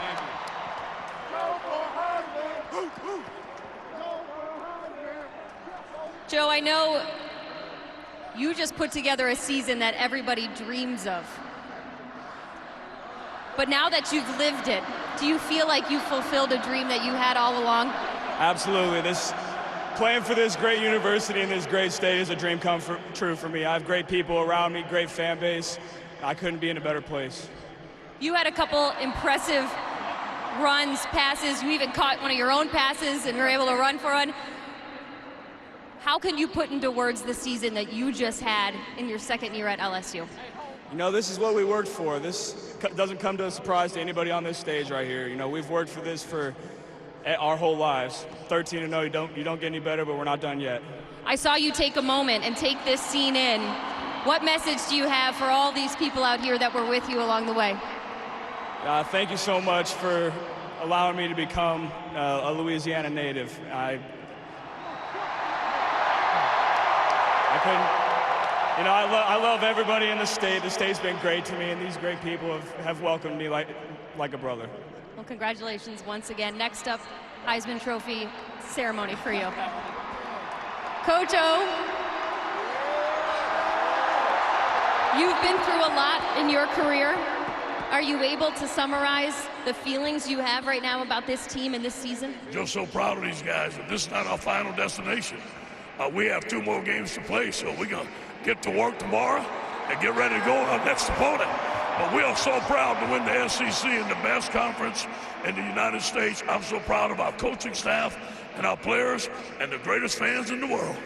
I know we talk a lot about Joe Burrow, but there are some gentlemen on this team that deserve to be recognized as well. Clyde's Edwards-Helaire, Derek Stingley Jr. What is there to say about the remaining players on this group and the product they put on the field for you? The heart, the courage, the character, the grit. I see these guys on a daily basis, how much they're committed to winning, and they're great representation of the LSU Tigers. I'm so proud of these guys. Well, the only thing we have left to do is award a 2019 SEC Champion Trophy, and I will allow the Commissioner of the SEC, Greg Sankey, to do so. Thank you, Jamie. Let me say thank you to the fans of the SEC, the greatest fans in college football. Thank you, too, to the fans from the University of Georgia tonight, to a great team for a great season. Congratulations to them on their Eastern Division Championship. Now it's my privilege to present to Coach Ed Ogeron and the LSU Fighting Tigers the 2019 SEC Championship Trophy. Congratulations.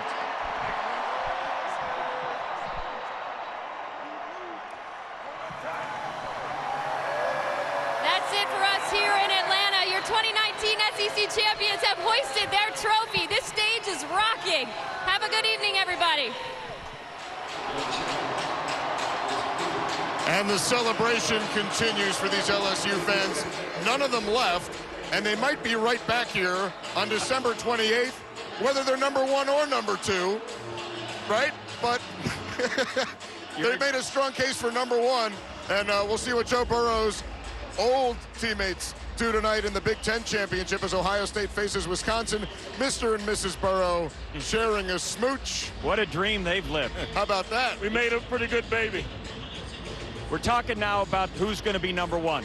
It's a foregone conclusion that Oklahoma will be the 4th team in this conversation. Right. But who will be number 1? I think LSU has stamped their ticket to be the number 1 team, Brian, given this performance and the impressive nature of it. I would agree with you. They played the number 4 team in the nation. They whipped them.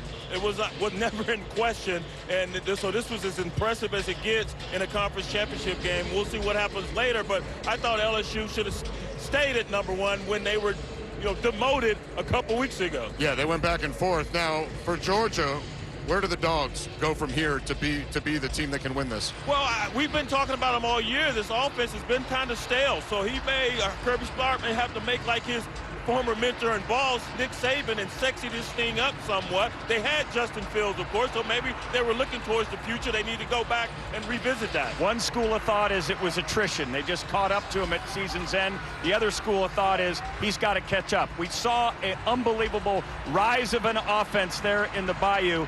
Does Kirby Smart have to follow suit? Justin Fields out the door. He's got to find another one to see if they can catch up with these Tigers. Justin Fields, by the way, 37 touchdowns, 1 interception. He got some Heisman talk, but Joe Burrow is the front runner. Who does he meet there next weekend? Jalen, go ahead. No, I'm going with Burrow. I also like Hurts. And how about Jamar Chase leading the nation in receiving 20 or 18 touchdowns after the day and 20 yards per catch? Justin Fields, Jalen Hurts, and Joe Burrow will be the 3 finalists in New York. Joe Burrow will hold up that straight-arm trophy because he said straight-arm to anybody who said he couldn't do it. He was a phenomenal performer all season long. Yeah, some teams have a couple contenders. Well, we thank you for watching the College Football Postgame Show presented by Rocket Mortgage. Here's a look at what's coming up tonight on CBS. And a reminder, next Saturday, be sure to join us for an American tradition, the 120th Army-Navy game presented by USAA. The game is at 3 Eastern. Our coverage begins at 2:30 Eastern from the sideline. And the NFL on CBS kicks off tomorrow with a doubleheader. Most will see the Ravens and Bills, followed by the Chiefs and Patriots. It all gets started at noon Eastern with the NFL today. For all of us, have a great evening and congratulations to the LSU Tigers.